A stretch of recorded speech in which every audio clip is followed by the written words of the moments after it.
Praise the Lord. கர்த்தருக்கு ஸ்தோத்திரம். Let's turn again to Exodus chapter 3 and read verses 19 and 20. மறுபடியும் நம்முடைய வேதங்களை யாத்திராகமம் 3ஆம் அதிகாரம் 19ஆம் 20ஆம் வசனங்களுக்கு திருப்பி வாசிப்போம்.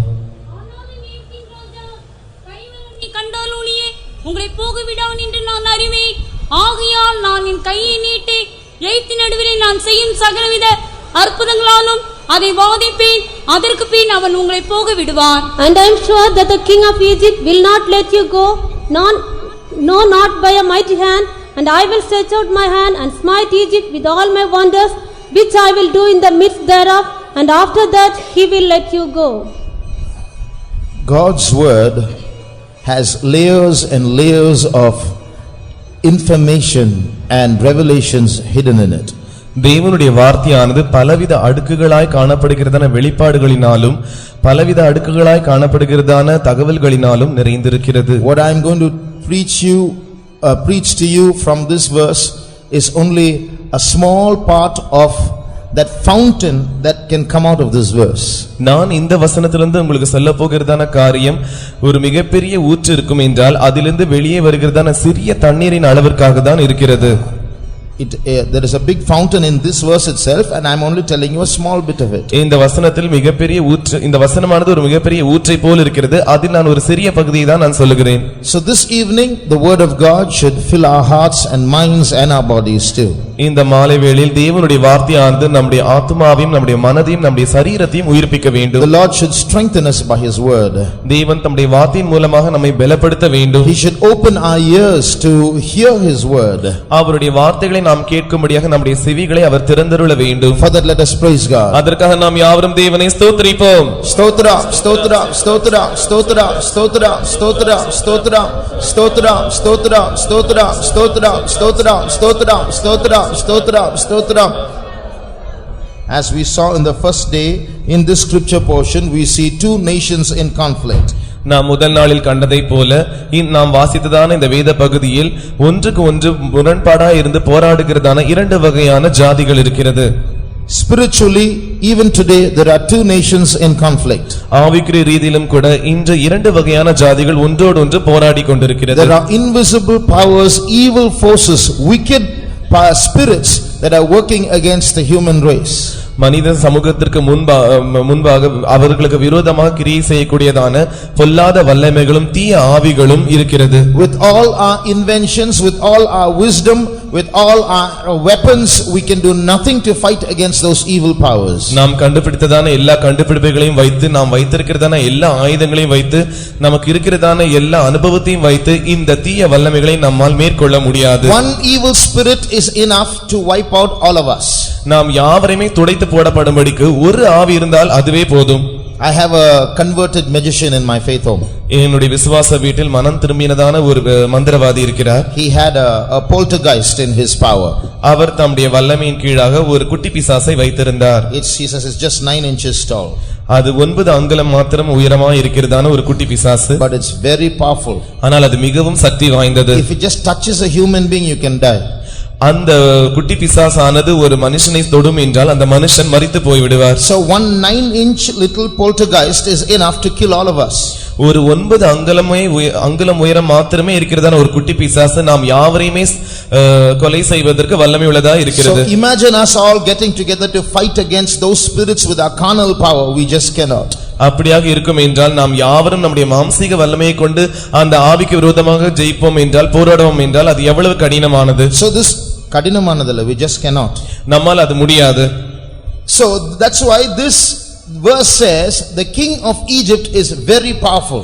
எனவேதான் இந்த வசனம் சொல்லுகிறது எகிப்தின் ராஜா மிகவும் வல்லமை உள்ளவன் என்று. No human hand can help us out. எந்த மனித கையும் நமக்கு உதவி செய்ய முடியாது. No philosophies can help us in this. எந்த தத்துவங்களும் நமக்கு இந்த விஷயத்தில் உதவி செய்ய முடியாது. No religious rights can help us out of this. எந்த மத சம்பந்தமான உரிமைகள் தடங்காச்சாரங்கள் நமக்கு உதவி செய்ய முடியாது. So we need God to save us. எனவே நம்மை ரட்சிப்பதற்கு நமக்கு தேவன் தேவைப்படுகிறார். No one but the true God can save us. மெய்யான தேவனே அன்றி ஒருவரும் நம்மை ரட்சிக்க முடியாது. And that's the hope that we read in this verse, in verse 20. I will stretch out my hand, says God, and I will do wonders amongst you, and after that he will let you go. நமக்கு இருக்கிறதான நம்பிக்கை என்னவென்றால் 20ஆம் வசனத்தில் நாம் வாசிப்பதை போல நான் என் கையை நீட்டி என்னுடைய வல்லமையை காண்பிப்பேன், அப்பொழுது அவன் உங்களை போக விடுவான். That's why all through our journey we need God with us. எனவேதான் நம்முடைய யாத்திரை முழுவதிலும் நமக்கு தேவன் தேவைப்படுகிறார். So we have been looking at the different ways in which these powers of Egypt work against the human race. இந்த எகிப்தின் வல்லமையானது மனிதர்களுக்கு விரோதமாக கிரியை செய்கிறதான பல வகையான வழிகளை நாம் கண்டு கொண்டிருக்கிறோம். The first day we saw how the devil tries to deceive us into thinking that we have evolved out of nothing and that we are just purposeless, meaningless beings. We will just return into non-existence. முதலாம் நாம் நாளில் கண்டது என்னவென்றால் இந்த பொல்லாத ஆவிகளானது எப்படி மனுஷர்கள் அவர்கள் தானே தோன்றிவிட்டார்கள், ஒன்றுமில்லாமையிலிருந்து தோன்றிவிட்டார்கள், பரிணாம கோட்பாடாகிய அந்த கோட்பாட்டின் மூலமாக அந்த குரங்கின் மூலமாக அவர்கள் வந்தார்கள் என்றும் அவர்கள் தேவனுடைய நோக்கத்தை பற்றி அறிந்து கொள்ளாமல் இருக்கும்படியாக இப்படியெல்லாம் பிசாசினால் வஞ்சிக்கப்படுகிறார்கள் என்றும் நாம் கண்டோம். No, because man has evolved from the monkey, we are going to live purposeless, meaningless lives. There's no meaning or purpose in living. மனிதன் குரங்கிலிருந்து வந்தபடியினால் நாம் வாழ்வதற்கு எந்த அர்த்தமும் இல்லை, நோக்கம் இல்லாததான வாழ்க்கை வாழ்ந்து கொண்டிருக்கிறோம். So eventually we'll all die and go into non-existence. We'll cease to exist. எனவே கடைசியில் நாம் யாவரும் மரித்து ஒன்றும் இல்லாமைக்குள்ளாக அதற்கு பிறகு எதுவுமே இல்லாதான ஒரு உயிரற்ற நிலைக்கு போய் விடுவோம். So that's what people are studying in schools. இதைதான் ஜனங்கள் பள்ளிகளில் படித்துக் கொண்டிருக்கிறார்கள். The first time that this theory of evolution entered into the textbooks was in 1959 to celebrate the 100th year of the release of the book written by Charles Darwin called The Origin of Species. இந்த பரிணாம கோட்பாடு என்கிறதான இந்த தத்துவமானது முதன்முறையாக பாடப்புத்தகங்களில் வைக்கப்பட்டதான ஆண்டு 1959ஆம் ஆண்டு. இந்த ஆண்டினுடைய முக்கியத்துவம் என்னவென்றால் இந்த ஆண்டோடு கூட இந்த தத்துவத்தை கண்டுபிடித்ததான சார்லஸ் டாவின்சி என்கிறதான அவருடைய 100வது பிறந்த நாள். So he wrote a book which explained how man evolved from the monkey. மனிதன் எப்படி குரங்கிலிருந்து வந்தான் என்பதை பற்றி அவர் ஒரு புத்தகத்தை எழுதினார். In celebration of the 100th anniversary of that book, these teachings were inserted into the textbooks as though that was true. அந்த புத்தகத்தினுடைய 100வது ஆண்டு விழாவை கொண்டாடும்படியாக இந்த பரிணாம கோட்பாடானது பாட புத்தகங்களில் வைக்கப்பட்டது. So once young people started reading that, எனவே இளம் வயதினர் அந்த பாட புத்தகங்களை படிக்கும்போது they started thinking to themselves, oh, that means we have just come from by chance, we have just accidents here, and so there's no God. அவர்கள் இப்படி யோசிக்க ஆரம்பித்து விட்டார்கள். இப்படி இதில் எழுதப்பட்டிருக்கிறபடினால் நாம் யாவருமே ஏதோ தற்செயலாக வந்துவிட்டோம், ஏதோ ஒரு தற்செயலான காரியத்தின் மூலமாக திடீரென்று தோன்றிவிட்டோம் என்று. So there is no God. எனவே தேவன் இல்லை. That means I can live as I like. அதனுடைய அர்த்தம் என்னவென்றால் என்னுடைய இஷ்டத்தின்படி நான் வாழ்ந்து கொள்ளலாம். After this theory came into the textbooks in America, இந்த கோட்பாடானது பாட புத்தகங்களில் அமெரிக்க தேசத்தில் வெளிவந்தபோது sin started increasing amongst the children. அங்கே இருக்கிறதான பிள்ளைகளின் மத்தியில் பாவமானது பெருக ஆரம்பித்தது. They became drug addicts. அவர்கள் போதை வஸ்துகளுக்கு அடிமைகளானார்கள். They became smokers and drunkards. அவர்கள் புகைப்பிடிக்கிறவர்களாகவும் குடிக்கிறவர்களாகவும் மாறினார்கள். They became prey to many sexual sins. அநேக பாலிய சம்பந்தமான பாவங்களுக்கு அவர்கள் இரையாக மாறினார்கள். They became murderers. அவர்கள் கொலைபாதகர்களாக மாறினார்கள். Teenage suicide started increasing. பருவத்தினருடைய தற்கொலையானது அதிகரித்தது. So it's just a scientific teaching, but look at what all can happen in the mind of people because of that. இது ஒரு சாதாரணமான அறிவியல் பாடமா இருந்தாலும் கூட இந்த பாடத்தினுடைய தாக்கமானது மனுஷருடைய மனதில் எவ்வளவு தாக்கி விடுகிறது என்று பாருங்கள். There are more than 600 crore people on this planet and God has a plan about each one of them, but the devil deceives them into thinking that they are just here by accident and that there is no purpose in life. இந்த கிரகத்தில் 600 கோடி ஜனங்கள் இருக்கிறார்கள். அவர்கள் யாவரை குறித்தும் தேவன் தனித்தனியே நோக்கம் வைத்திருக்கிறார். ஆனால் இந்த பிசாசானவனோ இந்த மனிதர்கள் தானாகவே தோன்றிவிட்டார்கள், அவர்களுடைய வாழ்க்கைக்கு அர்த்தமில்லை என்று யோசிக்கும்படியாக அவர்களை வஞ்சித்து வைத்திருக்கிறார். So we are just nothing but intelligent animals. The animal dies, the dog dies, the ass dies, the human dies. எனவே நாம் ஒன்றுமில்லை, அறிவுள்ளதான மிருகங்களாய் இருக்கிறோம். மிருகங்கள் மரிக்கிறது, கழுதை மரிக்கிறது, நாய் மரிக்கிறது, அதே போல மனிதனும் மரித்து விடுகிறான். But that's not the truth, that's a deception of the devil. ஆனால் அது உண்மை அல்ல, பிசாசினுடைய வஞ்சகமாய் இருக்கிறது. God has a purpose behind your existence, a plan for your future. நீங்கள் உயிருக்குள் வந்திருப்பது பற்றி தேவன் ஒரு நோக்கத்தை வைத்திருக்கிறார். நீங்கள் இருப்பது தேவனுடைய நோக்கத்தினால் இருக்கிறீர்கள். Therefore God wants to reveal that to you. எனவே அதை தேவன் உங்களுக்கு வெளிப்படுத்த வேண்டும் என்று விரும்புகிறார். And that is hidden in his word. அதுதான் தேவனுடைய வார்த்தையாக இந்த வார்த்தையில் மறைந்திருக்கிறது. This is what we saw on the first day. இதைதான் நாம் முதலாம் நாளில் கண்டோம். Yesterday we saw how sin works amongst human beings, separating man from God. எப்படி பாவமானது மனுஷர்களுக்குள்ளே கிரியை செய்து தேவனை மனுஷனை பிரித்து விடுகிறது என்று நாம் நேற்றைய தினத்தில் கண்டோம். When sin stains the soul of a man, the devil has a claim over that man. ஒரு மனிதனுடைய ஆத்மாவை பாவம் கரைப்படுத்தும்போது பிசாசுக்கு அந்த மனிதனுடைய ஆத்மாவின் மேல் உரிமை ஏற்படுகிறது. You know, yesterday there were a lot of insects here. நேற்றைய தினத்தில் இங்கே அதிகமாக பூச்சிகள் காணப்பட்டது. So they had to put up oil papers to get those insects caught in that paper. அந்த பூச்சிகள் போய் மாட்டிக்கொள்ளும்படியாக அநேக எண்ணெய் தாள்கள் இங்கே தொங்கவிடப்பட்டது. After the meeting is over, those who put the oil paper will come and remove that oil paper and put it in the dustbin with the insects. கூட்டம் முடிந்த பிறகு அந்த எண்ணெய் தாளை மாட்டி விட்டவர்கள் மறுபடியும் வந்து அதை அகற்றி அந்த பூச்சிகளை எடுத்து குப்பையில் போடுவார்கள். That's just what the devil does to our souls. இதைதான் பிசாசும் அப்படியே நம்முடைய ஆத்மாவுக்கு செய்கிறான். He has sowed this world with sin. அவன் இந்த உலகத்தை தன்னுடைய பாவத்தினால் விதைத்து வைத்திருக்கிறான். Sin is like the oil paper. பாவமானது அந்த எண்ணெய் தாளை போல் இருக்கிறது. We like the insects go and get caught in that. நாம் பூச்சிகளை போல இருந்து அதில் போய் மாட்டிக்கொள்ளுகிறோம். When it's time for us to go, the devil will come and claim victory or claim ownership over us and throw us into hell. நாம் போக வேண்டியதான நேரம் வரும்போது பிசாசானவன் வந்து நம்முடைய மேல் உரிமை பாராட்டி நம்மேல் சொந்தம் பாராட்டி நம்மை கொண்டு போய் விடுவான். But we saw how the power of Calvary is superior to the power of the devil. ஆனால் கல்வாரியின் வல்லமையானது அந்த பிசாசுடைய வல்லமையை காட்டிலும் எப்படி மேலானதா இருக்கிறது என்று நாம் பார்த்தோம். We saw how the devil and all of hell trembles before Jesus. இயேசுவுக்கு முன்பாக முழு பாதாளமும் அந்த பிசாசுகளும் எப்படி நடுங்குகின்றன என்று நாம் பார்த்தோம். In the whole universe, that's the only power that is superior to the power of the devil. முழு அண்ட சராசரத்திலும் அந்த ஒரே வல்லமை மாத்திரம்தான் இந்த பாதாளத்தின் பிசாசுகளின் வல்லமைகளுக்கு மேன்மையானதா இருக்கிறது. So although the devil might be very powerful in our lives, எனவே நம்முடைய வாழ்க்கையில் இந்த பிசாசானவன் ஒருவேளை வல்லமையுள்ளவனாய் இருந்தாலும் கூட before God he is nothing. அவன் தேவனுக்கு முன்பாக ஒன்றுமில்லை. So with God the devil is very weak before us. Without God we are very weak before the devil. எனவே தேவனோடு கூட பிசாசானவன் மிகவும் பலவீனம் உள்ளவனாய் இருக்கிறான். When God is with us, when we are with God, the devil is very weak before us. But when we are without God, we are very weak before the devil. தேவன் நம்மோடு கூட இருக்கும்போது நமக்கு முன்பாக பிசாசானவன் மிகவும் பலவீனம் உள்ளவனாய் இருக்கிறான்.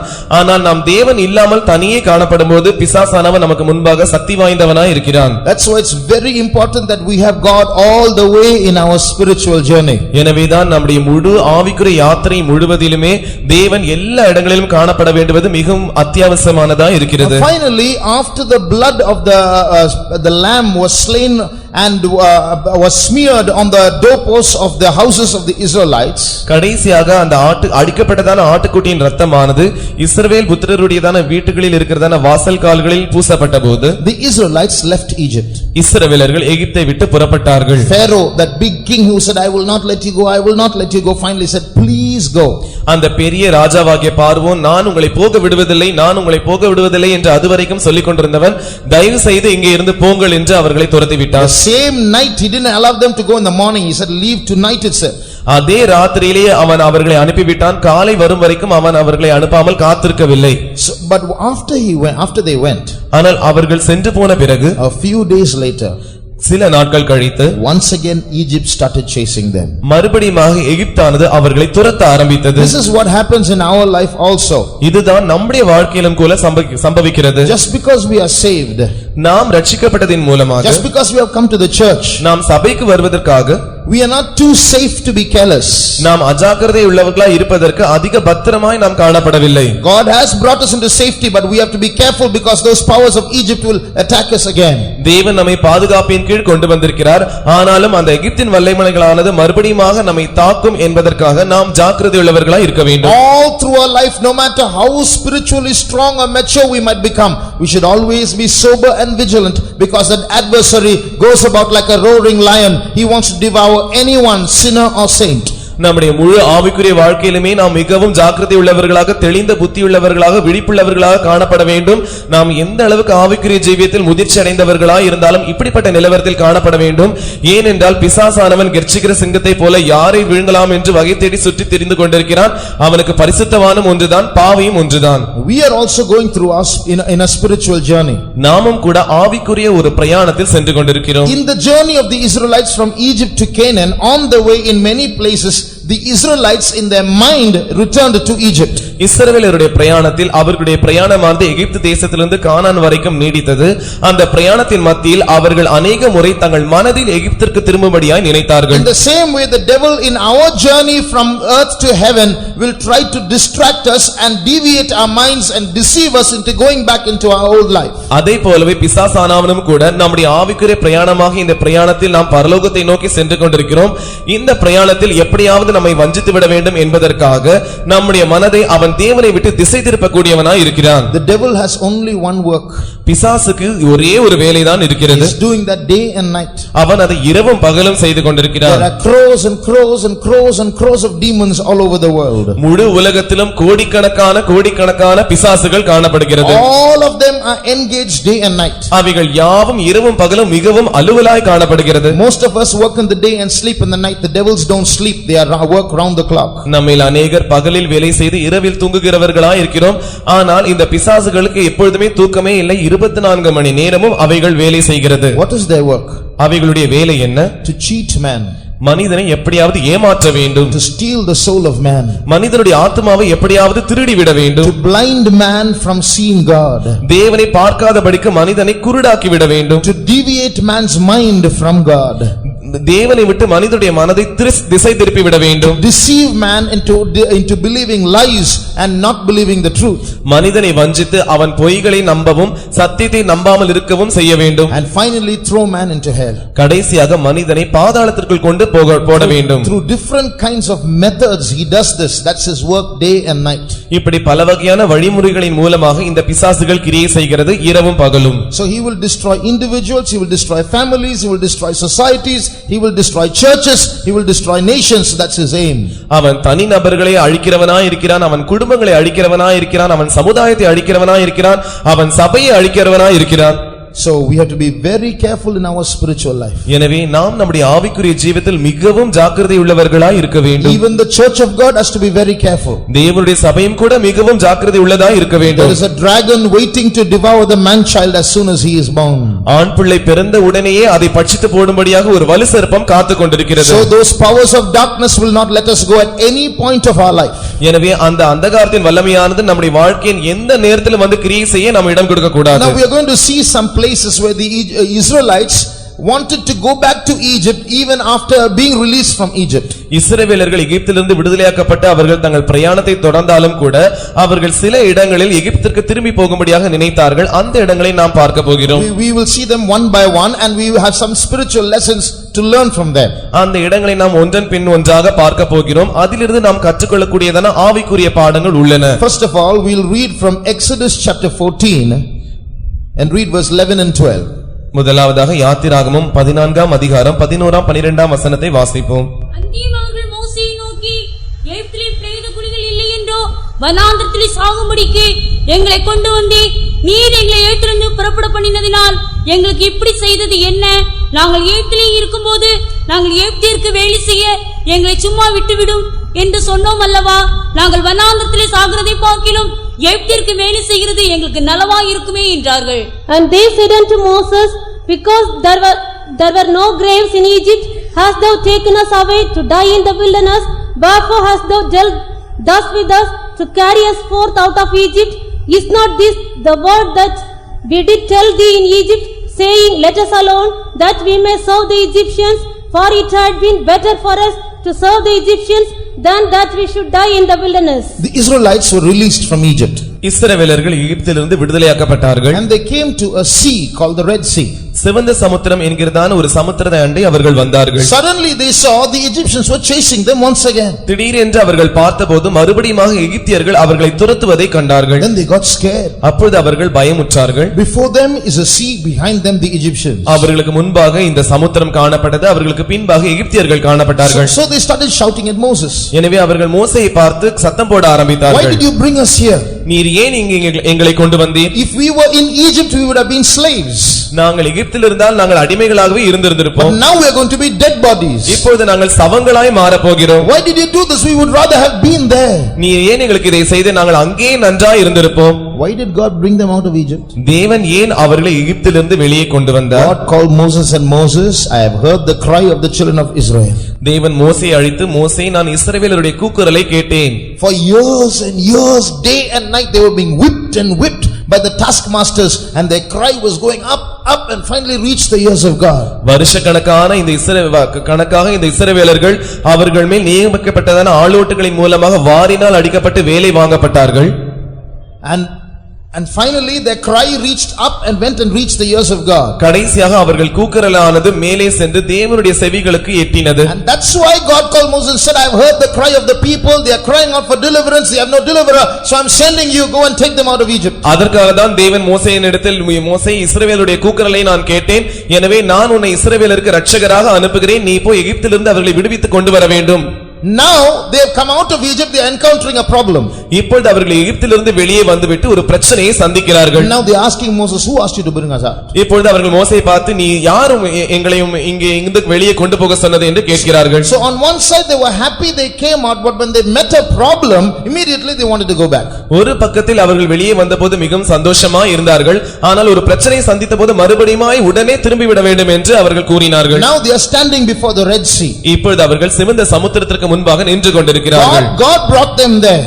தேவன் தான் அவர்களை அங்கே கொண்டு வந்தார். Now they think they are trapped. ஆனால் இப்பொழுதோ அவர்கள் மாட்டிவிட்டதாய் நினைக்கிறார்கள். So they are saying, it's better if we would have been there. எனவே அவர்கள் சொல்லுகிறார்கள், நாங்கள் அங்கே இருந்தால் அது எங்களுக்கு நலமாய் இருந்திருக்கும். So although they left Egypt physically, in their heart Egypt was still there. எனவே அவர்கள் எகிப்தை அவர்கள் தங்களுடைய சரீர பிரகாரமாக விட்டுவிட்டாலும் கூட இருதயத்தில் எகிப்து அவர்களுக்குள்ளாக காணப்பட்டது. This happens in our life also. இது நம்முடைய வாழ்க்கையிலும் கூட சம்பவிக்கிறது. What do we learn from this? இதிலிருந்து நாம் கற்றுக்கொள்ளுகிறது என்ன? In our life also there is a fear that haunts us sometimes. நம்முடைய வாழ்க்கையிலும் கூட ஒரு பயமானது நம்மை வாதிக்கிறதாய் இருக்கிறது. God called us. தேவன் நம்மை அழைத்தார். God brought us here. தேவன் தான் நம்மை இங்கே கொண்டு வந்தார். God saved us. தேவன் தான் நம்மை ரட்சித்தார். God delivered us from Egypt. தேவன் தான் நம்மை எகிப்திலிருந்து விடுதலையாக்கினார். Now there is a fear to step forward. ஆனால் இப்பொழுது முன்னேறி செல்வதற்கு பயமாய் இருக்கிறது. What is that fear called? அந்த பயம் என்னவென்று அழைக்கப்படுகிறது? The fear about doing the will of God. தேவ சித்தத்தை செய்வதற்கு இருக்கிறதான பயம். The fear of doing the will of God. தேவனுடைய சித்தத்தை செய்வதற்கு பயம். Now the children of Israel are standing in front of the sea. இப்பொழுது இஸ்ரவேல் ஜனங்கள் சிவந்த சமுத்திரத்திற்கு முன்பாய் நின்று கொண்டிருக்கிறார்கள். God wants them to step forward. தேவன் அவர்கள் முன்பாக போக வேண்டும் என்று விரும்புகிறார். But they are afraid. ஆனால் அவர்களோ பயமடைந்தார்கள். We all know that Red Sea is a type of water baptism. சிவந்த சமுத்திரமானது தண்ணீர் ஞானஸ்நானத்திற்கு நிழலாட்டமா இருக்கிறது என்று நாம் யாவரும் அறிவோம். Some people are afraid about taking water baptism. சில ஜனங்களுக்கு தண்ணீர் ஞானஸ்நானம் எடுப்பதை பற்றி பயமா இருக்கிறது. You know why? ஏன் என்று தெரியுமா? If I take water baptism I can't be like before. நான் ஞானஸ்நானம் எடுத்துட்டால் இதற்கு முன்பு நான் இருந்ததை போல இனிமேல் இருக்க முடியாது. I can't dress as I like. நான் என்னுடைய விருப்பப்படி என்னால் உடை உடுத்த முடியாது. I can't go out as I like. என்னுடைய விருப்பப்படி நான் வெளியிடங்களுக்கு செல்ல முடியாது. I should not watch TV after this. இதற்கு பிறகு நான் டிவி பார்க்க கூடாது. I should not wear jewelry. அதற்கு பிறகு நான் ஆபரணங்களை போட முடியாது. I should not take medicine. அதற்கு பிறகு நான் மருந்து எடுக்க முடியாது. That's a very restricted life. இது மிகவும் ஒரு எல்லைக்குட்பட்டதான ஜீவியம். I don't want, that's dangerous. இந்த ஜீவியம் எனக்கு வேண்டாம், இது மிகவும் ஆபத்தானது. Sometime later I will take. இன்னும் கொஞ்ச நாள் கழித்து நான் எடுத்துக்கொள்கிறேன். The fear to step forward. முன்னேறி செல்வதற்கு இருக்கிறதான பயம். This fear is there not only at water baptism, it is there in various areas of our life.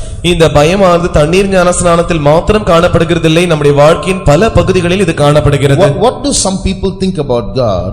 தேவனை பற்றி சில ஜனங்கள் என்னதான் நினைக்கிறார்கள்? God is a policeman. தேவன் ஒரு போலீஸ்காரர். He sits there up in heaven with hands folded and he is watching to see what we are doing, right or wrong. அவர் பரலோகத்தில் இருந்து கொண்டு தம்முடைய கையை கட்டிக்கொண்டு மேலே இருந்து எது சரி எது தவறு என்று அவர் கவனித்துக் கொண்டிருக்கிறார். What is the will of God? தேவசித்தம் என்றால் என்ன? A set of rules. ஒரு பட்டியலா இருக்கிறதான விதிகள். Do this, I'll take you there. Don't this, I'll throw you there. நீ இதை செய், நான் உன்னை அங்கே கொண்டு செல்வேன். இதை நீ செய்யாதே, நான் உன்னை தூக்கி எறிந்து போடுவேன். So he stands there up there and he looks down and see what are we going to do, the right or the wrong. எனவே அவர் மேலே நின்று கொண்டு கையை கட்டிக்கொண்டு எது சரி எது தவறு என்று கீழே பார்த்து கொண்டிருக்கிறார். Are you going to do the will of God or not, or I'll throw you to hell? நீ தேவசித்தம் செய்ய போகிறாயா இல்லையா, நான் உன்னை பாதாளத்தில் கொண்டு போகட்டுமா? Let me ask you a question. நான் உங்களை பார்த்து ஒரு கேள்வி கேட்கட்டும். Suppose God changes his rules. உதாரணமாக தேவன் தம்முடைய விதிகளை மாற்றிக் கொள்ளுகிறார். You can live as you like. நீங்கள் உங்கள் இஷ்டத்தின்படி வாழலாம். You can do anything you like. உங்களுக்கு என்ன விருப்பமோ அதை எல்லாம் செய்யலாம். You can dress as you like, you can do what you like, you can go where you like, you can talk what you like, you can see what you like, you can live as you like. At the end of your life, I'll take you to heaven.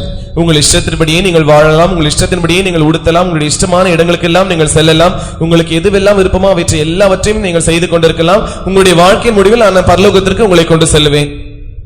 Suppose God says that. உதாரணமாக தேவன் இப்படி சொல்கிறார் என்று நாம் வைத்துக் கொண்டால், how many of you will sit here? எத்தனை பேர் நீங்கள் இங்கே உட்கார்வீர்கள்? Oh, is that so? We can live as we like. Hallelujah, praise God. And we'll go out, one person to the cinema theater, one person to the tea shop, one person to the friend's house, one person to the browsing center, one person will go to sleep. என்னுடைய இஷ்டத்தின்படியே தேவன் வாழ சொல்லிவிட்டார். எவ்வளவு சந்தோஷமா இருக்கிறது, அல்லேலூயா என்று சொல்லி ஒருவர் சினிமா தியேட்டருக்கும், ஒருவர் பிரவுசிங் சென்டருக்கும், ஒருவர் தூங்குவதற்கும், ஒருவர் வேறு பல இடங்களுக்கும், இப்படி friend's house, TV, டீ கடைக்கும், நண்பர்களுடைய வீட்டுக்கும், டிவி பார்ப்பதற்கும், இப்படி ஒருவர் எல்லா இடங்களுக்கும் சென்று விடுவார்கள்.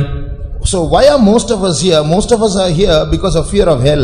If we don't come here, I might go to hell. So I have to come here. நம்மில் அநேகர் ஏன் இங்கே இருக்கிறோம் என்றால், பாதாளத்தை குறித்து, நரகத்தை குறித்து இருக்கிறதான பயத்து நிமித்தமாக தான் நாம் இங்கே காணப்படுகிறோம். நான் இங்கே வராவிட்டால் நான் நரகத்துக்கு போய்விடுவேனே என்கிற பயத்து நிமித்தமாக. So we are not being pulled by God, we are being pushed by hell. எனவே நாம் தேவனால் இழுக்கப்படுவதில்லை, நாம் பாதாளத்தினால் தள்ளப்படுகிறோம். That's why taking water baptism and doing the will of God is such a torture and torment for some people. எனவே தேவ சித்தம் செய்வதற்கும் தண்ணீர் ஞானஸ்நானம் எடுப்பதற்கும் சில ஜனங்களுக்கு அந்த அளவுக்கு உபாதையாய் உபத்திரவமாய் காணப்படுகிறது. It's the power of Egypt that is making God look to you like a policeman. அது அந்த எகிப்தின் வல்லமையானது தேவனை நீங்கள் ஒரு போலீஸ்காரராக பார்க்கும்படியாக உங்களை செய்து விடுகிறது. It is the power of Egypt that is making the will of God look like a cross that you cannot bear. உங்களால் தாங்கிக்க முடியாத சிலுவையை போல தேவ சித்தத்தை காண செய்வது அந்த எகிப்தின் வல்லமையாய் காணப்படுகிறது. It is the power of Egypt that is making you feel that this whole Christian life is a big torment. அந்த எகிப்தின் வல்லமைதான் முழு கிறிஸ்தவ வாழ்க்கையும் ஒரு பெரிய உபத்திரவத்தை போல உங்களுக்கு தோன்ற செய்கிறது. God is not like that. ஆனால் தேவன் அப்படிப்பட்டவர் அல்ல. Christian life is not a torture at all. கிறிஸ்தவ வாழ்க்கை ஒரு உபத்திரவமே அல்ல. You know, sometimes we think stepping forward into the will of God is dangerous and risky. சில வேளைகளில் நாம் இப்படி யோசிப்பது உண்டு, தேவ சித்தம் செய்யும்படியாக நாம் முன்னேறி செல்வது மிகவும் ஆபத்தானது, அபாயகரமானது என்று. So when God tells us to do something or urges us to do something, we think, oh, it's very dangerous there. You can't live like this, so step out. எனவே தேவன் நம்மை பார்த்து ஏதாவது செய்ய சொல்லுவார் என்றால், இல்லாவிட்டால் ஏதாவது செய்யும்படியாக நம்மை ஏவுவார் என்றால், நாம் முன்பாக இருக்கிறதான காரியங்களை பார்த்து அது மிகவும் ஆபத்தா இருக்கிறது, என்னால் முன்பாக போக முடியாது என்று நாம் அப்படியே நிலைத்து விடுகிறோம். You know something, when God tells us to take water baptism, when God asks us to do his will, when he tells us clearly what to do, not doing it is dangerous. ஆனால் உங்களுக்கு தெரிந்திருக்க வேண்டிய விஷயம் என்னவென்றால், தேவன் ஏதோ ஒரு விஷயத்தை செய்யும்படியாக நம்மிடத்தில் சொல்லும்போது, அவருடைய சித்தம் செய்யும்படியாக நம்மிடத்தில் சொல்லும்போது, இல்லாவிட்டால் தண்ணீர் ஞானஸ்நானம் எடுக்க வேண்டும் என்று அவர் நம்மிடத்தில் சொல்லும்போது, அதை நாம் செய்யாமல் இருப்போம் என்றால் தான் அது நமக்கு மிகப்பெரிய ஆபத்தாய் இருக்கும். Why is God doing that? தேவன் ஏன் அதை செய்கிறார்? Why does God ask us to do certain things? ஏன் தேவன் சில காரியங்களை நாம் செய்ய வேண்டும் என்று நம்மை பார்த்து கேட்கிறார்? It's for our good and it's for our safety that he is doing that. ஏனென்றால் அவர் நம்முடைய பாதுகாப்பிற்காக, நம்முடைய பத்திரத்திற்காக தான் அப்படி கூறுகிறார். It's not just to torment us. நம்மை உபத்திரப்படுத்தும்படியாக அவர் அப்படி கூறுகிறதில்லை. God is not a sadist, one who has pleasure in our pain. மற்றவர்கள் வேதனைப்படுவதை பார்த்து இன்பம் கொள்ளுகிறதான ஒரு நபர் நம்முடைய தேவன் அல்ல. He is a God who is our father and everything he does in our life is for our good. அவர் நம்முடைய பிதாவா இருக்கிறார். நம்முடைய வாழ்க்கையில் செய்கிறதான ஒவ்வொரு காரியமும் அவர் நம்முடைய நன்மைக்காக தான் செய்கிறார். You know, there is a nature inside every human being. ஒவ்வொரு மனுஷனுக்குள்ளும் ஒரு இயற்கையான தன்மை இருக்கிறது. It's called disobedience. அதுதான் கீழ்ப்படியாமை. It's a crookedness in our heart. அது நம்முடைய இருதயத்தில் இருக்கிறதான ஒரு கோணலாய் இருக்கிறது. That's why when we are given right and wrong, All human beings will incline towards the wrong.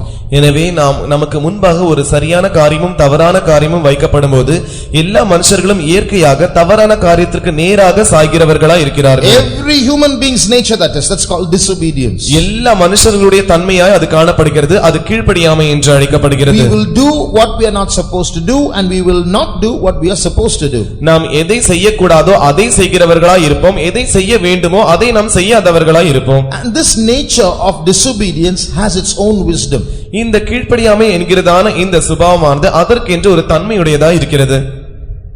Wisdom, ஞானம். What did you say? This nature of disobedience, it has its own wisdom. இந்த கீழ்ப்படியாமை என்கிறதான சுபாவத்திற்கென்று அதற்கு ஒரு ஞானம் காணப்படுகிறது. It has its own brains. அதற்கென்று மூளை தனியாக அதற்கென்று மூளை இருக்கிறது. It has its own way of thinking. அது தனியாக யோசிக்கக்கூடியதாய் காணப்படுகிறது. It has its own arguments. அதற்கென்று தனி விவாதம் காணப்படுகிறது. It makes its own decisions. அது தனக்கென்று தனியான தீர்மானங்களை எடுக்கக்கூடியதாய் இருக்கிறது. With its own wisdom, with its own brains, with its own way of thinking, making its own decisions, it will go and drop you right in hell. தன்னுடைய சொந்த ஞானத்தின் மூலமாக, தன்னுடைய சொந்த தீர்மானத்தின் மூலமாக, தன்னுடைய சொந்த மூளையின் மூலமாக, தன்னுடைய சொந்த விவாதங்களின் மூலமாக, தன்னுடைய சொந்த இஷ்டத்தின் மூலமாக கடைசியாக அது உங்களை நரகத்திற்கு கொண்டு போய் விடும். That's why the world by its own wisdom knew not God. எனவேதான் உலகம் தன்னுடைய ஞானத்தினால் தேவனை அறிந்து கொள்ளவில்லை. That's why there is a way that seemeth right to a man, but the end thereof are the ways of death. அதற்காக தான் மனுஷனுக்கு செம்மையாய் தோன்றுகிறதான வழிகள் உண்டு, ஆனால் அதன் முடிவோ மரண வழிகள் என்பது. So if you are going to allow your own human experience to lead you, you are going to be ending in hellfire. எனவே உங்கள் சொந்த மனுஷிகமாய் இருக்கிறதான அனுபவங்கள் உங்களை நடத்தும்படியாக நீங்கள் உங்களை ஒப்புக்கொடுத்தால் நீங்கள் கடைசியாக பாதாளத்தை சென்றடைவீர்கள். So when we do what we think is right, எனவே நமக்கு எது சரி என்று தோன்றுகிறதோ அதை நாம் செய்வோம் என்றால், when we do what our flesh is telling us, நம்முடைய தோல் நமக்கு, நம்முடைய மாம்சம் நமக்கு என்ன சொல்லுகிறதோ அதை நாம் செய்வோம் என்றால், when we do what our own brains, own wisdom tells us, நம்முடைய சொந்த மூளை, நம்முடைய சொந்த ஞானம் நமக்கு எதை சொல்லுகிறதோ அதை நாம் செய்வோம் என்றால், I want to buy this, நான் இதை வாங்க வேண்டும், I want to go there, நான் அங்கே போக I வேண்டும், want to do this job, நான் இந்த வேலையை செய்ய வேண்டும், I want that income. எனக்கு அந்த வருமானம் வர வேண்டும்.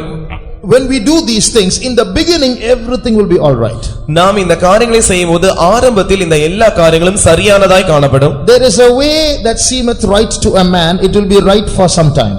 மனுஷனுக்கு செம்மையாய் தோன்றுகிறதான வழி உண்டு, அது கொஞ்ச காலத்திற்கு சரியானதாய் தோன்றும். Yeah, I chose it, everybody said it's wrong, it's quite all right, I'm quite safe, everything is going on well.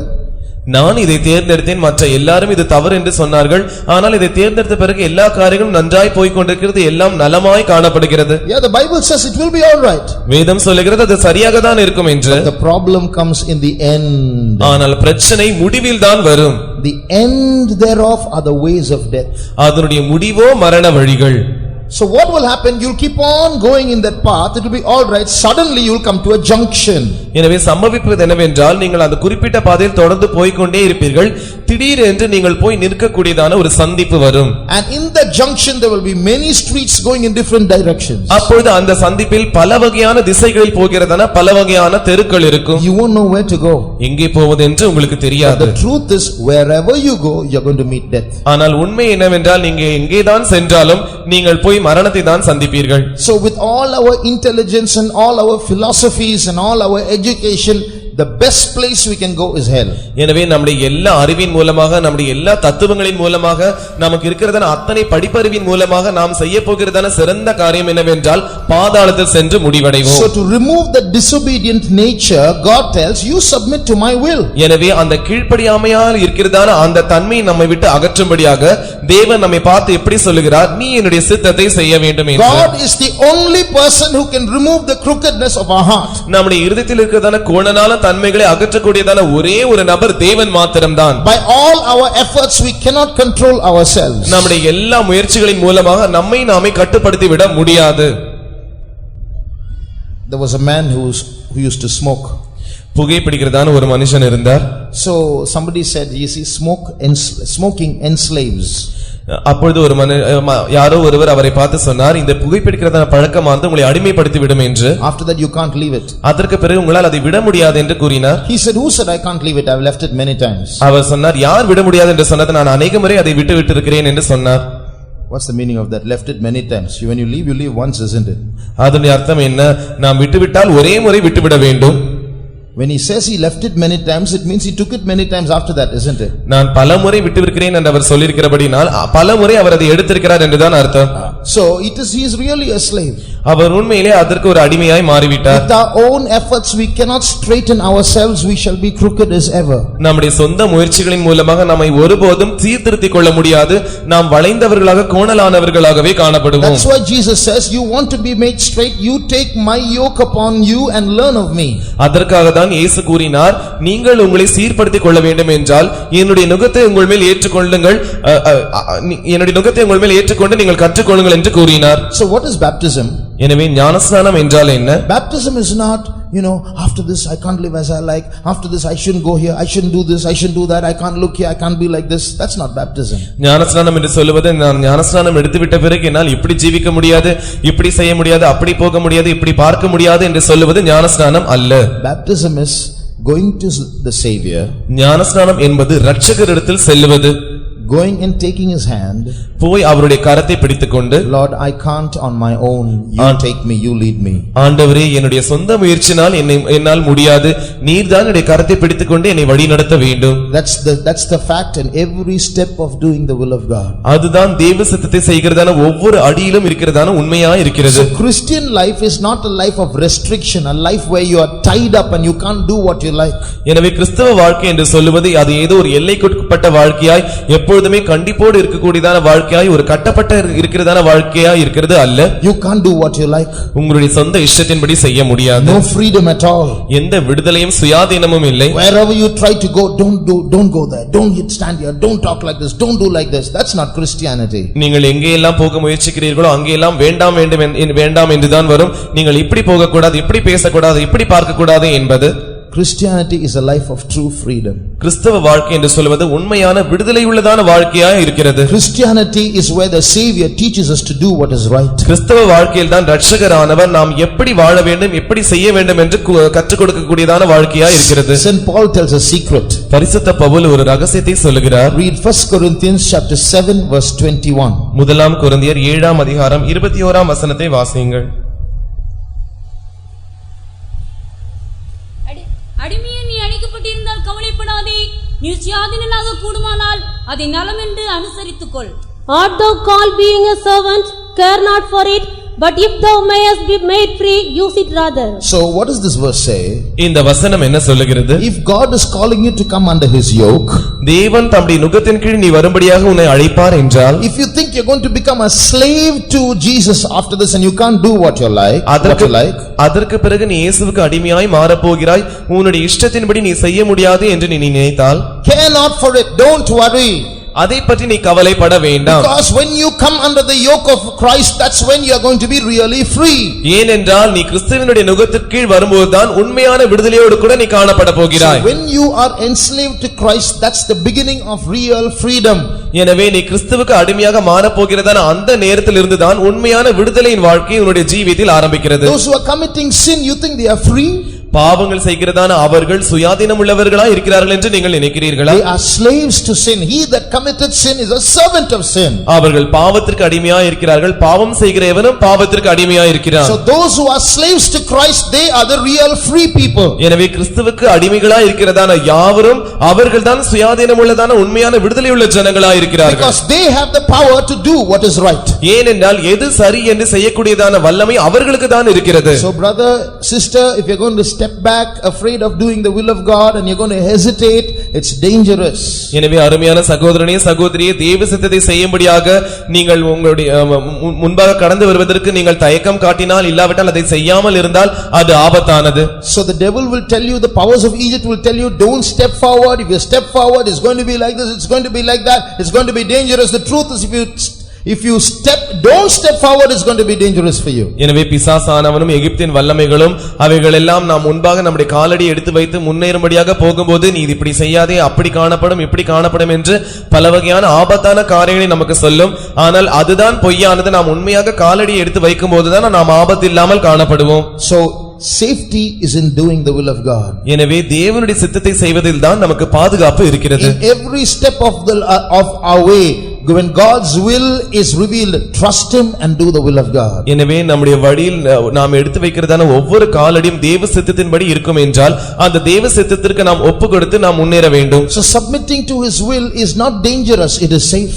எனவே அவருடைய சித்தத்திற்கு நம்மை ஒப்புக்கொடுப்பது ஒரு ஆபத்தான காரியம் அல்ல, அது பாதுகாப்பும் பத்திரமுமாய் இருக்கிறது. Some people are very scared about leaving so many things and coming after God. They think that to follow God they have to leave so much, sacrifice so much. தேவனை பின்பற்ற வேண்டும் என்பதற்காக பல வகையான காரியங்களை விட்டுவிட வேண்டும், பல வகையான காரியங்களை தியாகம் செய்ய வேண்டும் என்கிறதான காரியத்தை சில ஜனங்கள் நினைக்கும் போது அதை செய்வதற்கு அவர்கள் பயப்படுகிறார்கள். What did Saint Paul say? பரிசுத்த பவுல் என்ன சொல்லுகிறார்? I had many things which were gain to me. எனக்கு லாபமாய் இருந்ததான अनेक காரியங்கள் எனக்கு இருந்தது. I had many things which were precious to me. எனக்கு அருமையாய் இருந்ததான பல காரியங்கள் இருந்தது. But when I discovered that Jesus did not like it, ஆனால் இயேசுவுக்கு அதின் மேல் விருப்பமில்லை என்று நான் கண்டறிந்தபோது I didn't sacrifice it.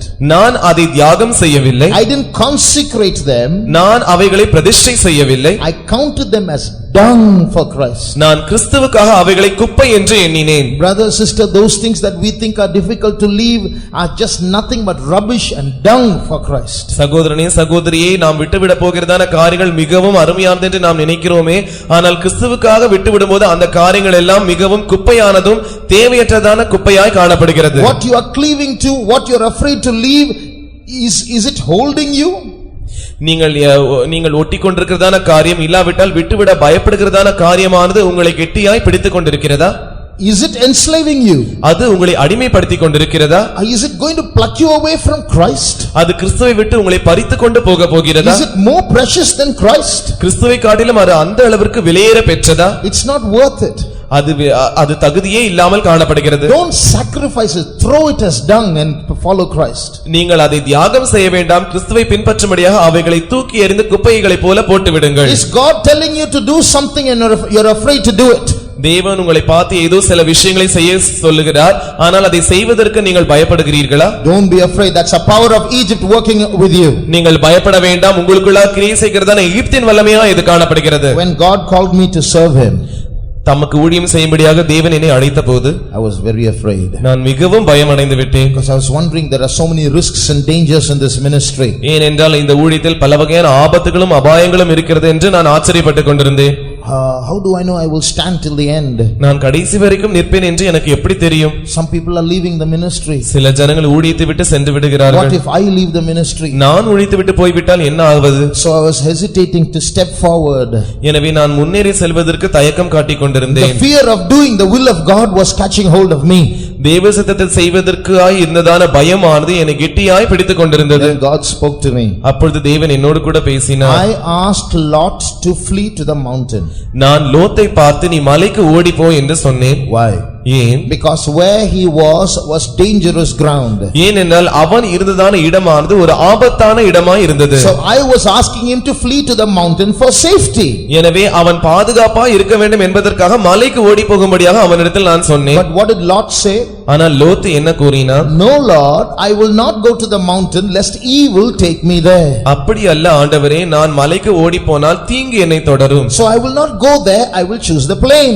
எனவே ஆண்டவரே, நான் அங்கே போகிறதில்லை, நான் சமமான பூமியை தெரிந்து கொள்கிறேன். So he was afraid to do the will of God. எனவே தேவ சித்தத்தை செய்வதற்கு அவன் பயப்பட்டான். God was asking him to flee to safety, but he was seeing danger in the safety. தேவன் லோத்தை பார்த்து நீ பத்திரமாய் இருக்க வேண்டும் என்பதற்காக பாதுகாப்பான இடத்திற்கு அவனை அனுப்பினார். ஆனால் அவன் அந்த அபாயமாய் இருக்கிறதான இடத்தில் இருந்து கொண்டு பாதுகாப்புக்காய் கேட்கிறான். No. He saw danger in the safety. ஆனால் அவனோ அந்த பாதுகாப்பான இடத்தில் ஆபத்தை கண்டான். So he said, Lord, I don't want the mountain, I want to go to the plain nearby. எனவே அவன் ஆண்டவரை பார்த்து, ஆண்டவரே, நான் அந்த மலைக்கு ஓடி போகிறதில்லை, இந்த பக்கத்தில் இருக்கிறதான இந்த இடத்திற்கு சென்று விடுகிறேன். He thought that was safe. அதுதான் பாதுகாப்பான இடம் என்று அவன் நினைத்தான். But he went to that safe spot and he fell into danger and he ran to the mountain. அந்த பாதுகாப்பான இடத்திற்கு அவன் நினைத்ததான் அந்த பாதுகாப்பான இடத்திற்கு அவன் சென்றான். ஆனால் அவன் அங்கே ஆபத்தில் மாட்டிக்கொண்டு மறுபடியும் அங்கே இருந்து ஓடி சென்றான். He ran to the mountain. அவன் மலைக்கு ஓடி போனான். So when God told me that, எனவே தேவன் அதை என்னிடத்தில் சொன்னபோது, I am asking you to flee to Mount Zion from danger to safety, but you are seeing some danger there. நான் உன்னை சீயோன் மலைக்கு ஆபத்திலிருந்து பாதுகாப்பிற்கு போகும்படியாக உன்னிடத்தில் கோரிக்கொண்டிருக்கிறேன். ஆனால் நீ அந்த ஆபத்தில் இருக்கிற இடத்தில் பாதுகாப்புக்காக தேடிக்கொண்டிருக்கிறாயோ? From when God spoke those words, I surrendered. தேவன் அந்த வார்த்தைகளை என்னோடு கூட பேசின போது நான் அப்படியே என்னை ஒப்புக்கொடுத்து விட்டேன். Lord, I have no confidence in myself. ஆண்டவரே, என்னை பற்றி எனக்குள்ளாக எந்த நம்பிக்கையும் இல்லை. I am spiritually very weak. ஆண்டவரே, நான் ஆவிக்குரிய பிரகாரத்தில் மிகவும் பலவீனன். But one reason, because you are calling me, I surrender. ஆண்டவரே, ஒரே ஒரு காரணத்திற்காக நீர் என்னை அழைக்கிறீரே, அதனால் நான் என்னை உம்மிடத்தில் ஒப்படைக்கிறேன். And I trusted him and surrendered. நான் அவரை நம்பி அவரிடத்தில் என்னை ஒப்புக்கொடுத்தேன். I tell you, brother, sister, from that day till today, even one day in my thought, not a thought has come about leaving this ministry. சகோதரனே சகோதரி, நான் உங்களுக்கு சொல்லுகிறேன், அந்த நாள் முதற்கொண்டு இந்த நாள் வரைக்கும் ஒரு நாளாவது ஒரு சிறிய யோசனையாவது இந்த ஊழியத்தை விட்டு போக வேண்டும் என்கிறதான ஒரு சின்ன எண்ணம் கூட எனக்கு வரவில்லை. Many trials came.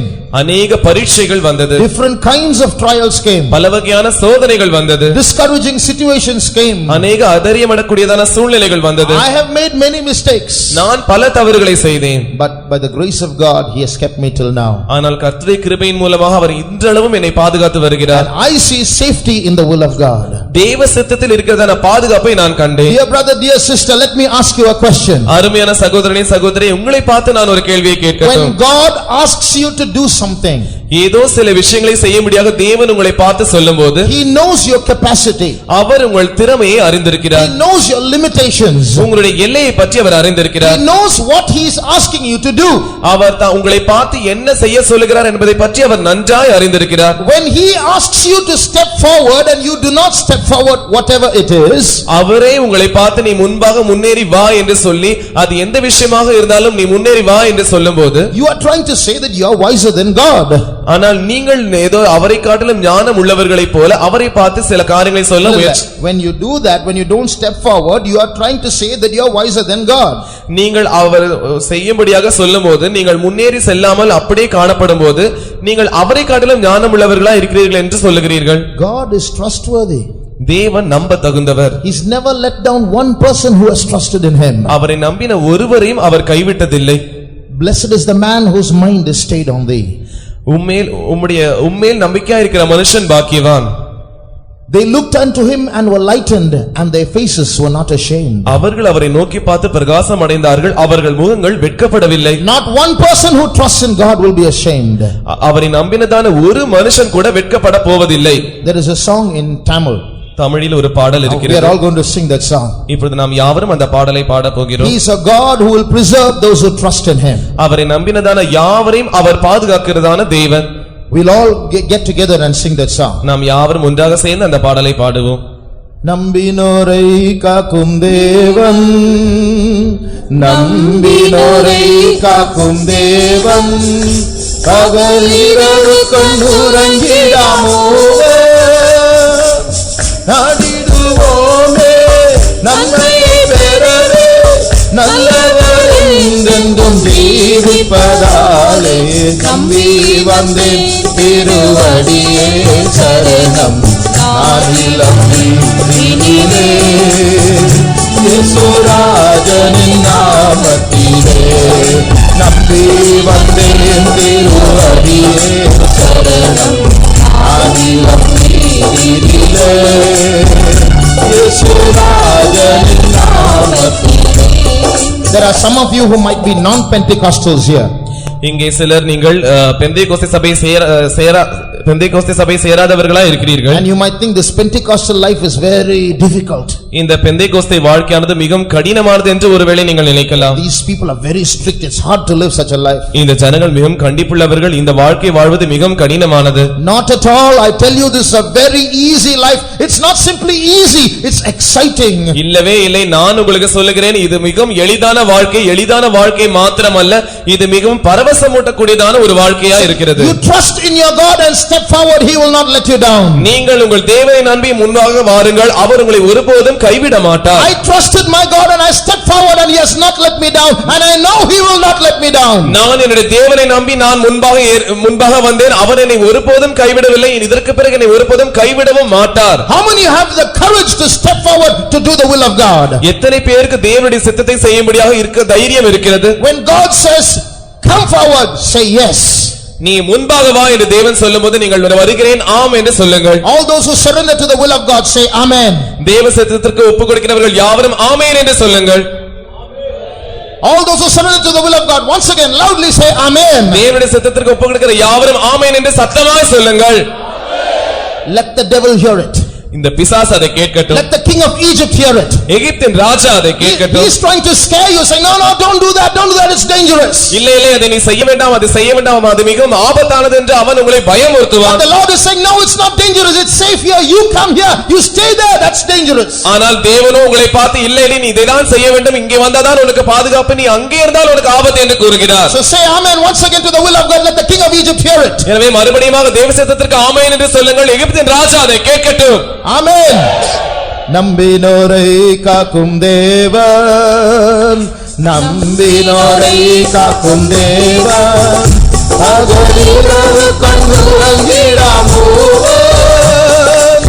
நாடேறுவோமே நம்மை பெறவே நல்லவர் என்றென்றும் ஜீவிப்பதாலே நம்பி வந்தே திருவடியே சரணம் நாதிலும் நீதியிலே இயேசுராஜனின் நாமத்திலே நம்பி வந்தே திருவடியே சரணம் நாதிலும் நீதியிலே இயேசுராஜனின் நாமத்திலே.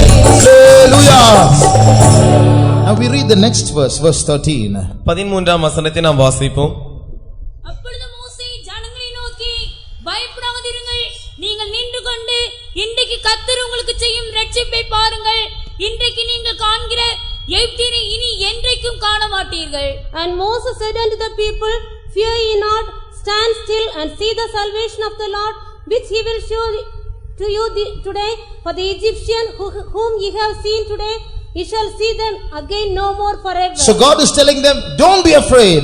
எனவே தேவன் அவர்களை பார்த்து நீங்கள் பயப்பட வேண்டாம் என்று கூறுகிறார். Moses, tell them not to be afraid. மோசே நீ அவர்களை பார்த்து பயப்பட வேண்டாம் என்று சொல்லு. Ask them to step forward boldly. அவர்கள் முன்பாக தைரியமாய் வரும்படியாய் அவர்களிடத்தில் சொல்லு. The Egyptians that they are seeing till now are chasing them, not going to see them again forever. அவர்களை துரத்துகிறதான எகிப்தியர்களை காண்கிறதான அவர்கள் இதற்கு பிறகு ஒருபோதும் அந்த எகிப்தியர்களை காணப்போவதில்லை. So where we step forward to do the will of God, their Egyptian powers are destroyed. எனவே நாம் எங்கே எல்லாம் தேவ சித்தம் செய்யும்படியாக நாம் முன்னாக வருகிறோமோ அந்த இடத்தில் எல்லாம் எகிப்தின் வல்லமைகளானது பாழாக்கப்படுகிறது. Where we hesitate to do the will of God, there the Egyptians gain strength. நாம் தேவ சித்தம் செய்யும்படியாக எங்கே எல்லாம் தயங்குகிறோமோ அந்த இடத்தில் எல்லாம் எகிப்தின் வல்லமைகள் பலம் அடைகிறது. So church of God, child of God, fear not.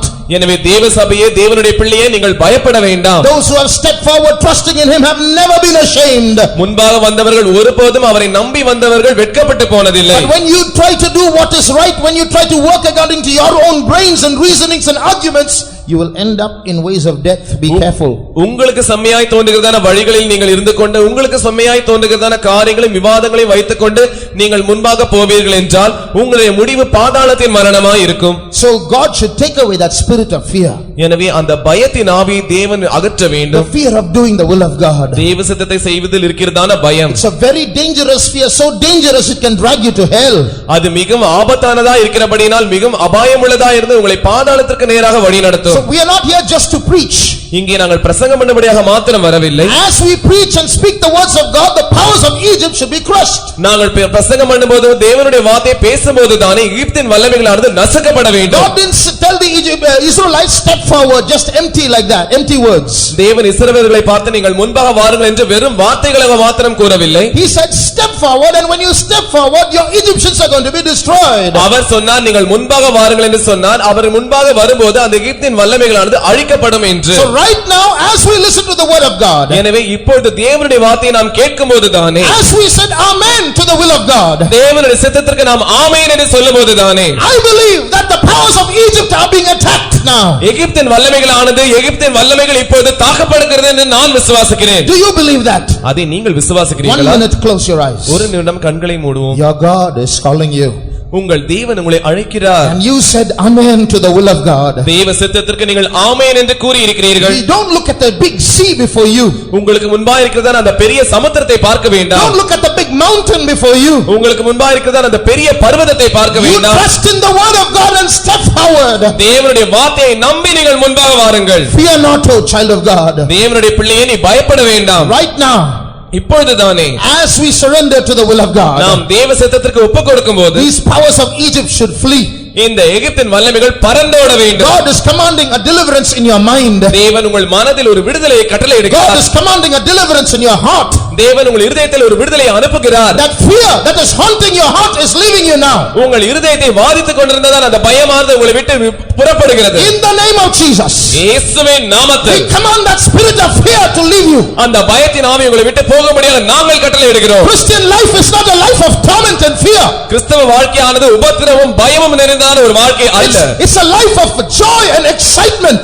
அது சந்தோஷமும் பரவசமும் நிறைந்ததான வாழ்க்கையா இருக்கிறது. Now 1 minute we are going to praise God. ஒரு நிமிடம் நாம் தேவனை துதிக்க போகிறோம். Just exalt God. நாம் தேவனை உயர்த்தி praise God because he is God. அவர் தேவனாய் இருக்கிறபடியால் நாம் அவரை ஸ்தோத்திரிக்க போகிறோம். As we praise God, நாம் அவரை ஸ்தோத்திரிக்கும்போது as we lift up the name of God, தேவனுடைய நாமத்தை நாம் உயர்த்தும்போது தானே those spirits of Egypt are going to flee this place. அந்த எகிப்தின் வல்லமைகளானது இந்த இடத்தை விட்டு புறப்பட போகிறது. If you believe that your God is powerful, உங்கள் தேவன் வல்லமையுள்ளவர் என்று நீங்கள் விசுவாசித்தால், if you believe that your God is trustworthy, உங்கள் தேவன் நம்ப தகுந்தவர் என்று நீங்கள் விசுவாசித்தால், praise him.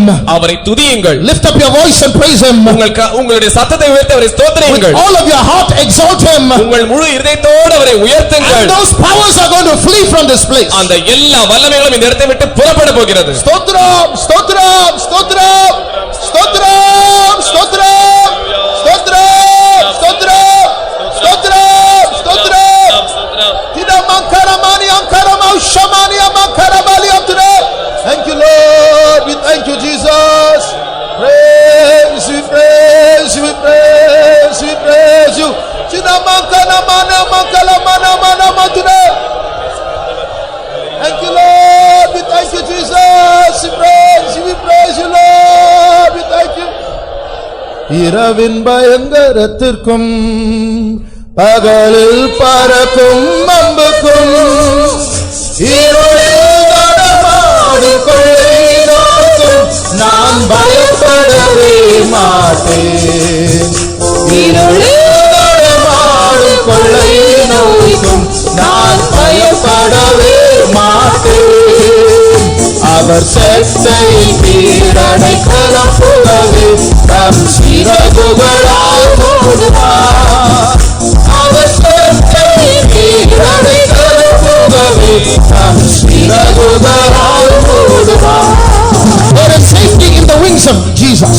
இயேசுவின் வார்த்தைகளில் பத்திரம் பாதுகாப்பு இருக்கிறது. In the wings of Jesus. இயேசுவின் சட்டைகளில் பாதுகாப்பு இருக்கிறது. Outside of the wings of Jesus is dangerous ground. இயேசுவின் சட்டைகளுக்கு வெளியே ஆபத்தான நிலம் இருக்கிறது. So don't be afraid of the will of God. எனவே தேவனுடைய சித்தத்தை பற்றி நீங்கள் பயப்பட வேண்டாம். Resist that spirit of fear. அந்த பயத்தின் ஆவியை எதிர்த்து நில்லுங்கள். Oh Egypt, I am not afraid of you. எகிப்தே நான் உன்னை கண்டு பயப்பட போவதில்லை. Oh Egypt, I am not afraid of the will of God. எகிப்தே நான் அந்த தேவ சித்தத்தை கண்டு பயப்பட போவதில்லை. I know that the God who has brought me till now will take me safely through him. இதுவரைக்கும் என்னை கொண்டு வந்ததான தேவன் இதற்கு பிறகு என்னை பத்திரமாய் கொண்டு செல்வார் என்று நான் அறிந்திருக்கிறேன். இரவின் பயங்கரத்திற்கும் பகலில் பறக்கும் அம்புக்கும் இருளில் நடமாடும் கொள்ளை நோக்கும் நான் பயப்படவே மாட்டேன். இருளில் நடமாடும் கொள்ளை நோய்க்கும் நான் பயப்படவே மாட்டேன்.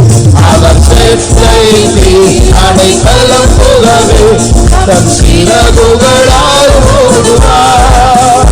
அவர் செத்தை அடைக்கலம் புகவே தம் சிறகுகளால் மூடுவார்.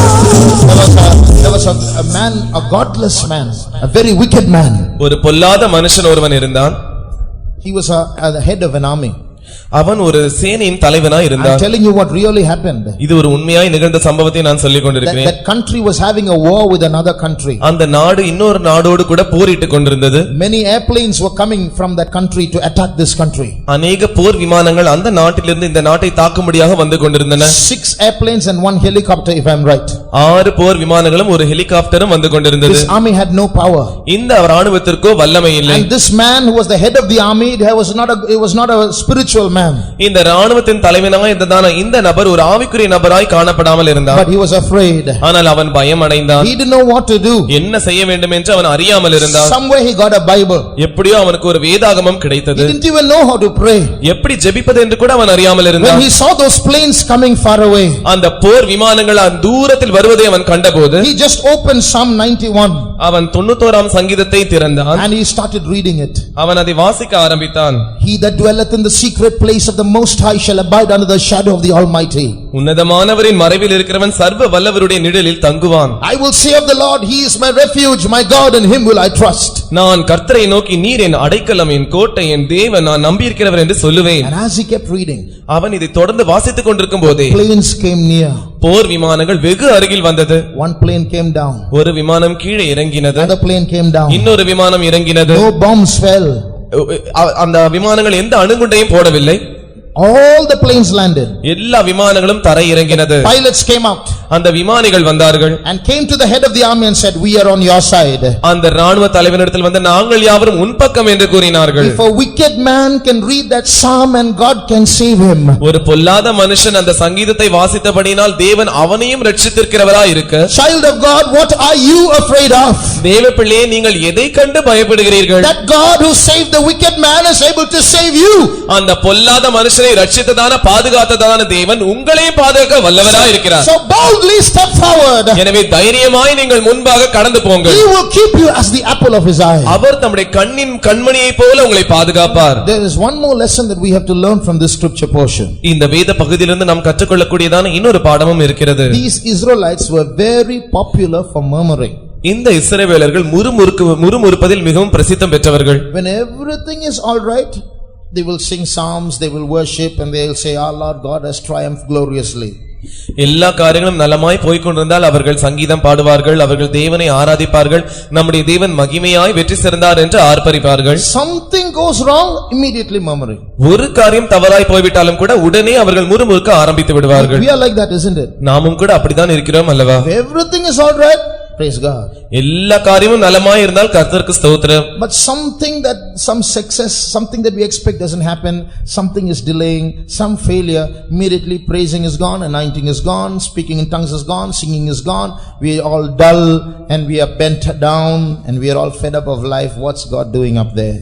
ஆனால் நாம் எதிர்பார்த்திருக்கிறதான காரியம் வராவிட்டால், நாம் எதிர்பார்த்திருக்கிற ஏதோ ஒரு வெற்றி நமக்கு கிடைக்காவிட்டால், இல்லாவிட்டால் ஏதோ ஒரு ஆசீர்வாதம் நாம் கேட்டுக்கொண்டிருப்போம், அது நமக்கு நிகழ்ந்து விடாவிட்டால், அந்த நேரத்தில் எல்லாம் நாம் நம்முடைய அபிஷேகம் போய்விடும், நம்முடைய பாட்டுகள் போய்விடும், நம்முடைய துதிகள் போய்விடும், நாம் குனிந்து அப்படியே உட்கார்ந்து கொண்டிருப்போம். That's not the way. அப்படி அல்ல. God got very angry with the Israelites because of that. அந்த நிமித்தமாக இஸ்ரவேலர்கள் மேல் தேவன் மிக கடும் கோபமுற்றார். Whenever some small problem came, immediately murmuring came. When murmuring came, Egypt came into their mouth. எப்பொழுதெல்லாம் சிறிய பிரச்சனைகள் வந்தாலும் உடனே அவர்களுடைய வாயில் முதலாவது முறுமுறுப்பு தான் வரும். முறுமுறுப்பு வந்துவிட்ட பிறகு உடனே எகிப்து அவர்கள் வாயில் வந்துவிடும். It would have been better if we were in Egypt. நாங்கள் எகிப்தில் இருந்தால் அதுவே எங்களுக்கு நலமாய் இருந்திருக்கும். There are some Christian murmurers also. சில கிறிஸ்தவ முறுமுறுக்கிறவர்களும் இருக்கிறார்கள். Some people are murmuring all the time. சில ஜனங்கள் எப்பொழுது பார்த்தாலும் முறுமுறுப்பார்கள். There was a believer, ஒரு விசுவாசி இருந்தார். always complaining. எப்பொழுது பார்த்தாலும் புகார் செய்து கொண்டே இருப்பார். Pastor, I'm sowing potatoes in my field, but it's always getting rotten, insects are eating it. Pastor, நான் என்னுடைய வயல் நிலத்தில் உருளைக்கிழங்கை விதைத்திருக்கிறேன், அது எப்போது பார்த்தாலும் விளைகிற நேரத்தில் கெட்டு போய் விடுகிறது. Because insects are eating it. ஏனென்றால் பூச்சிகள் அதை பட்சித்து போட்டு விடுகிறது. So the pastor prayed for that field. எனவே பாஸ்டர் அந்த வயல் நிலத்திற்காக ஜெபித்தார். Then good potatoes came. அப்பொழுது அந்த நல்ல விளைச்சல் ஏற்பட்டது அந்த நிலத்தில். After that she again came for prayer. அதற்கு பிறகு மறுபடியும் அந்த விசுவாசி சகோதரி ஜெபத்திற்காக வந்தார்கள். Pastor, all the potatoes are good potatoes, no rotten potatoes, there's nothing for my pigs to eat now. Pastor, என்னுடைய விளை நிலத்தில் எல்லா உருளைக்கிழங்கும் நல்ல உருளைக்கிழங்காய் விளைந்திருக்கிறது, கெட்டுப்போன உருளைக்கிழங்கு ஒன்று கூட இல்லை, இப்பொழுது நான் என்னுடைய பன்றிகளுக்கு எதை போடுவது? If good potatoes come, complain. If bad potatoes come, complain. For everything, complain. நல்ல உருளைக்கிழங்கு வந்தாலும் புகார்தான் வரும், கெட்ட உருளைக்கிழங்கு வந்தாலும் புகார்தான் வரும், எது வந்தாலும் புகார்தான். We need to rectify ourselves. நாம் நம்மை சீர்படுத்த வேண்டியது அவசியமா இருக்கிறது. We need to be people who praise God in good times and in bad times. நல்ல நம்முடைய நன்மையான நேரத்திலும் தீமையான நேரத்திலும் நாம் தேவனை துதிக்க வேண்டியது அவசியமா இருக்கிறது. This murmuring is a spirit. இந்த முறுமுறுப்பது ஒரு ஆவியாய் காணப்படுகிறது. When we murmur about something, நாம் ஏதோ சில விஷயங்களுக்காக முறுமுறுப்போம் என்றால், it's not a genuine dissatisfaction. இது ஒரு நல்ல ஒரு திருப்தியின்மை அல்ல, உண்மையான ஒரு அதிருப்தி அல்ல, உண்மையான அதிருப்தி அல்ல. It is a lie that the devil puts in our life, in our minds. பிசாசானவன் நம்முடைய மனதில் வைக்கிறதான ஒரு பொய்யா இது காணப்படுகிறது. You look at the number of miracles that God performed to bring the Israelites out of Egypt. இஸ்ரவேலர்கள் எகிப்திலிருந்து வெளியே வர வேண்டும் என்பதற்காக தேவன் செய்ததான அத்தனை அற்புதங்களையும் பாருங்கள். They saw it all. அவர்கள் அத்தனை அற்புதத்தையும் கண்டார்கள். But the next problem they encounter, they forget all those miracles that God did for them and they murmur. ஆனால் அடுத்த பிரச்சனை அவர்கள் சந்தித்த உடனேயே அவர்கள் அதுவரைக்கும் தேவன் செய்ததான அற்புதங்களை மறந்துவிட்டு முறுமுறுக்க ஆரம்பித்து விட்டார்கள். This is what many of us do. இதுதான் நம்மை அநேகர் செய்து கொண்டிருக்கிறோம். The spirit of murmuring should leave our lives. இந்த முறுமுறுப்பின் ஆவி நம்முடைய வாழ்க்கையை விட்டு செல்ல வேண்டும். Christians should have the spirit of praise. இந்த இருதயமானது துதிக்கிற ஆவியுடையதாய் இருக்க வேண்டும். Christians should, கிறிஸ்தவர்கள் துதிக்கிற ஆவியுடையவர்களாய் இருக்க வேண்டும். Many of our testimonies when we testify on Sunday service, நம்மில் அநேகருடைய சாட்சிகள் நாம் ஞாயிற்றுக்கிழமை ஆராதனைகளில் சாட்சி சொல்லும்போது, we testify when good things happen. நல்ல காரியங்கள் சம்பவிக்கும்போது நாம் சாட்சி சொல்லுவோம். But how many testify when bad things happen? ஆனால் மோசமான காரியங்கள் சம்பவிக்கும்போது எத்தனை பேர் சாட்சி சொல்லுகிறோம்? When we fail in our exams. நாம் நம்முடைய தேர்வில் தோல்வி அடையும்போது. I know one boy. எனக்கு ஒரு பையனை பற்றி தெரியும். He failed in an exam. அவன் ஒரு பரீட்சையில் தோல்வி அடைந்து விட்டான். He came forward and testified. அவன் முன்பாக வந்து சாட்சி சொன்னான். Praise the Lord. கர்த்தருக்கு ஸ்தோத்திரம். I wrote my +2 exams. நான் என்னுடைய 12ஆம் வகுப்பு தேர்வை எழுதினேன். But I failed in one subject. ஆனால் ஒரு பாடத்தில் நான் தோல்வி அடைந்து விட்டேன். But I am not sad. அதற்காக நான் துக்கப்படவில்லை. Because the Bible says, though the fig tree shall not blossom, though the vine shall not yield her fruit, yet will I rejoice in the Lord. So I am rejoicing in the Lord. I say praise the Lord, and he sat down. ஏனென்றால் வேதம் சொல்கிறது, அத்திமரம் துளிர் விடாமற் போனாலும் திராட்சை செடி கனி உண்டாகாமற் போனாலும் நான் என் தேவனுக்குள் மகிழ்ச்சியா இருப்பேன், கர்த்தருக்குள் களி கூறுவேன் என்று சொல்லி கர்த்தருக்கு ஸ்தோத்திரம் என்று சொல்லி போய் உட்கார்ந்தான். I got up after that. அதற்கு பிறகு நான் எழுந்தேன். I said, this boy has failed in an exam here, but he scored 100 today in heaven. இந்த பையன் இந்த பரீட்சையில் தோல்வி அடைந்து விட்டான், ஆனால் பரலோகத்தில் அவன் 100 மதிப்பெண்கள் பெற்றுவிட்டான். இன்றைக்கு 100 மதிப்பெண்கள் பெற்றுவிட்டான். Some others, when they fail in an exam, why God did this to me? I prayed so much. This pastor prayed for me. I'm not going to church anymore. I'm going to die. ஆனால் வேறு சிலர் பரீட்சையில் தோல்வி அடைந்து விட்டால், தேவன் ஏன் எனக்கு இப்படி செய்து விட்டார்? நான் எவ்வளவு ஜெபித்தேன், பாஸ்டர் எல்லாம் எனக்காக ஜெபித்தார்கள், நான் இப்படி ஃபெயில் ஆகி விட்டேனே, இதற்கு பிறகு நான் உயிரோடு இருக்க போவதில்லை, சாக போகிறேன். I know of a young girl. எனக்கு ஒரு வாலிப பெண்ணை பற்றி தெரியும். She failed in an exam. அவள் ஒரு பரீட்சையில் தோல்வி அடைந்து விட்டாள். She wrote the next year. மறுபடியும் அடுத்த வருடம் அந்த தேர்வை எழுதினாள். She failed again. மறுபடியும் தோல்வி அடைந்தாள். When she failed the second time, அடுத்த முறை அவள் தோல்வி அடைந்த போது, she went to the terrace of a house. அவள் தன்னுடைய வீட்டின் மேற்கூரைக்கு சென்று she knelt down. முழங்கார் படியிட்டு she sang a song, I will sing, I will dance, I will rejoice in the Lord my God. Got filled in the spirit and came down. அவள் அங்கே நின்று முழங்கால் படியிட்டு சத்தமாக பாடி, நான் என்னுடைய தேவனை பாடுவேன், அவரை புகழுவேன், அவரை போற்றுவேன், அவருக்குள் களி கூறுவேன், அவரில் நடனமாடுவேன் என்று சொல்லி சத்தமாய் ஆவியில் நிறைந்துவிட்டு மறுபடியும் கீழே இறங்கினார். That's what a child of God should do in times of trouble. இதைதான் ஒரு தேவனுடைய பிள்ளை பிரச்சனை நேரத்தில் செய்ய வேண்டியதான காரியம். If we faint, if we murmur in the time of adversity, our strength is small. நாம் வெற்றி அடையாமல் இருக்கும் பட்சத்தில் நம்முடைய சத்துருத்துவமான சூழ்நிலைகளில் நாம் முறுமுறுப்போம் என்றால் நாம் பாவம் செய்கிறோம். You don't need a Christian to praise God when everything is all right. Anyone can do that. எல்லா காரியங்களும் சரியாய் போய் கொண்டிருக்கும் போது ஒரு கிறிஸ்தவன் துதிக்க வேண்டியதன் அவசியம் இல்லை, எல்லாருமே அதை செய்வார்கள். We need people who can praise God at all times, at good times and in bad times. ஆனால் எல்லா நேரத்திலும் நல்ல நேரங்களிலும் மோசமான நேரங்களிலும் தேவனை துதிக்கக்கூடியதான ஜனங்கள் தான் நமக்கு தேவையா இருக்கிறார்கள். Think of the good things that God has already done for you in your life. தேவன் ஏற்கனவே உங்கள் வாழ்க்கையில் செய்ததான நன்மைகளை யோசித்து பாருங்கள்.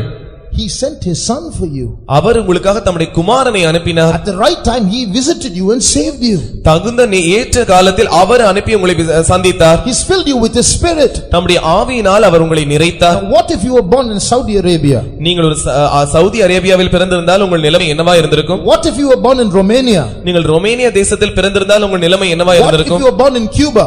நீங்கள் கியூபா தேசத்தில் பிறந்திருந்தால் உங்கள் நிலைமை என்னவா You இருந்திருக்கும்? wouldn't have seen a church like this. இப்படிப்பட்டதான சபையை உங்களால் கண்டிருக்கவே முடியாது. You wouldn't have got the opportunity to hear about Jesus. இயேசுவை பற்றி கேள்விப்படக்கூடியதான சந்தர்ப்பமே உங்களுக்கு இல்லாமல் But போயிருந்திருக்கும். you're such a fortunate person to know, to hear these truths. ஆனால் இந்த சத்தியத்தை அறிந்து கொள்ளும்படியாக நீங்கள் கேட்கிறபடியால் நீங்கள் அதிர்ஷ்டசாலிகளாய் இருக்கிறீர்கள். But after all this, God does so much for us, and we get a small problem we encounter, we start murmuring, aren't we chicken-hearted people? இவ்வளவு பெரியதான காரியங்களை தேவன் நமக்கு செய்திருக்க, ஆனால் ஒரு சிறிய தோல்வியை கண்டு நாம் முறுமுறுப்போம் என்றால் எந்த அளவுக்கு நாம் பயமுடையதான கோழைகளாய் இருக்கிறோம். Read Psalm 78 verse 11. 78ஆம் சங்கீதம் 11ஆம் வசனத்தை வாசியுங்கள். அவருடைய செயல்களையும் அவர் தங்களுக்கு காண்பித்த அதிசயங்களையும் மறந்தார்கள். And forgot his works and his wonders that he had showed them. Read also Psalm 106 verses 12 and 13. 106ஆம் சங்கீதம் 12ஆம் 13ஆம் வசனங்களையும் வாசியுங்கள். They soon forgot his works, they waited not for his counsel, but lusted exceedingly in the wilderness and tempted God in the desert. அப்பொழுது அவர்கள் அவருடைய வார்த்தைகளை விசுவாசித்து அவருடைய துதியை பாடினார்கள். ஆனாலும் சீக்கிரமாய் அவருடைய கிரியைகளை மறந்தார்கள். அவருடைய ஆலோசனைக்கு அவர்கள் காத்திராமல் வனாந்திரத்திலே எச்சிலவர்களாகி அவாந்திர வெளியிலே தேவனை பரீட்சை பார்த்தார்கள். This is one very bad habit that we children of God have. தேவனுடைய பிள்ளைகளாகிய நமக்கு இருக்கிறதான ஒரு மோசமான கெட்ட பழக்கம் இதுவா இருக்கிறது. We'll easily forget all the good things God does for us. தேவன் இதுவரைக்கும் நாம் செய்திருக்கிறதான எல்லா நன்மையான காரியங்களையும் சீக்கிரமாய் மறந்து விடுகிறோம். Anyone does something bad to us, we won't forget it till we die. யாரோ ஒருவர் நமக்கு ஏதோ ஒரு தீமையை செய்து விட்டால் நாம் மரிக்கும் வரைக்கும் அதை மறக்கவே மாட்டோம். But the good things that God does for us, we'll easily forget. ஆனால் தேவன் நமக்கு செய்திருக்கிறதான நன்மையான காரியங்களை சீக்கிரமாய் மறந்து விடுகிறோம். The Israelites easily forgot, we easily forget. இஸ்ரவேலர்கள் சீக்கிரமாய் மறந்தார்கள், அதே போல நாமும் கூட சீக்கிரமாய் மறந்து விடுகிறோம். That's why the psalmist says, bless the Lord, O my soul, and he's speaking to his own soul, my soul, don't forget all his benefits. எனவேதான் சங்கீதக்காரன் சொல்லுகிறான், என் ஆத்துமாவே கர்த்தரை ஸ்தோத்திரி என்று சொல்லிவிட்டு தன்னுடைய சொந்த ஆத்துமாவை பார்த்து அவர் செய்த சகல உபகாரங்களை மறவாதே. In Malayalam the translation says, don't forget even one of his benefits. மலையாள மொழிபெயர்ப்பில் இப்படி எழுதப்பட்டிருக்கிறது, அவர் செய்ததான நன்மைகளில் ஒன்றையும் நீ மறக்க வேண்டாம். It's very easy to say generally, I give God a crow praises for all the benefits he's done for me.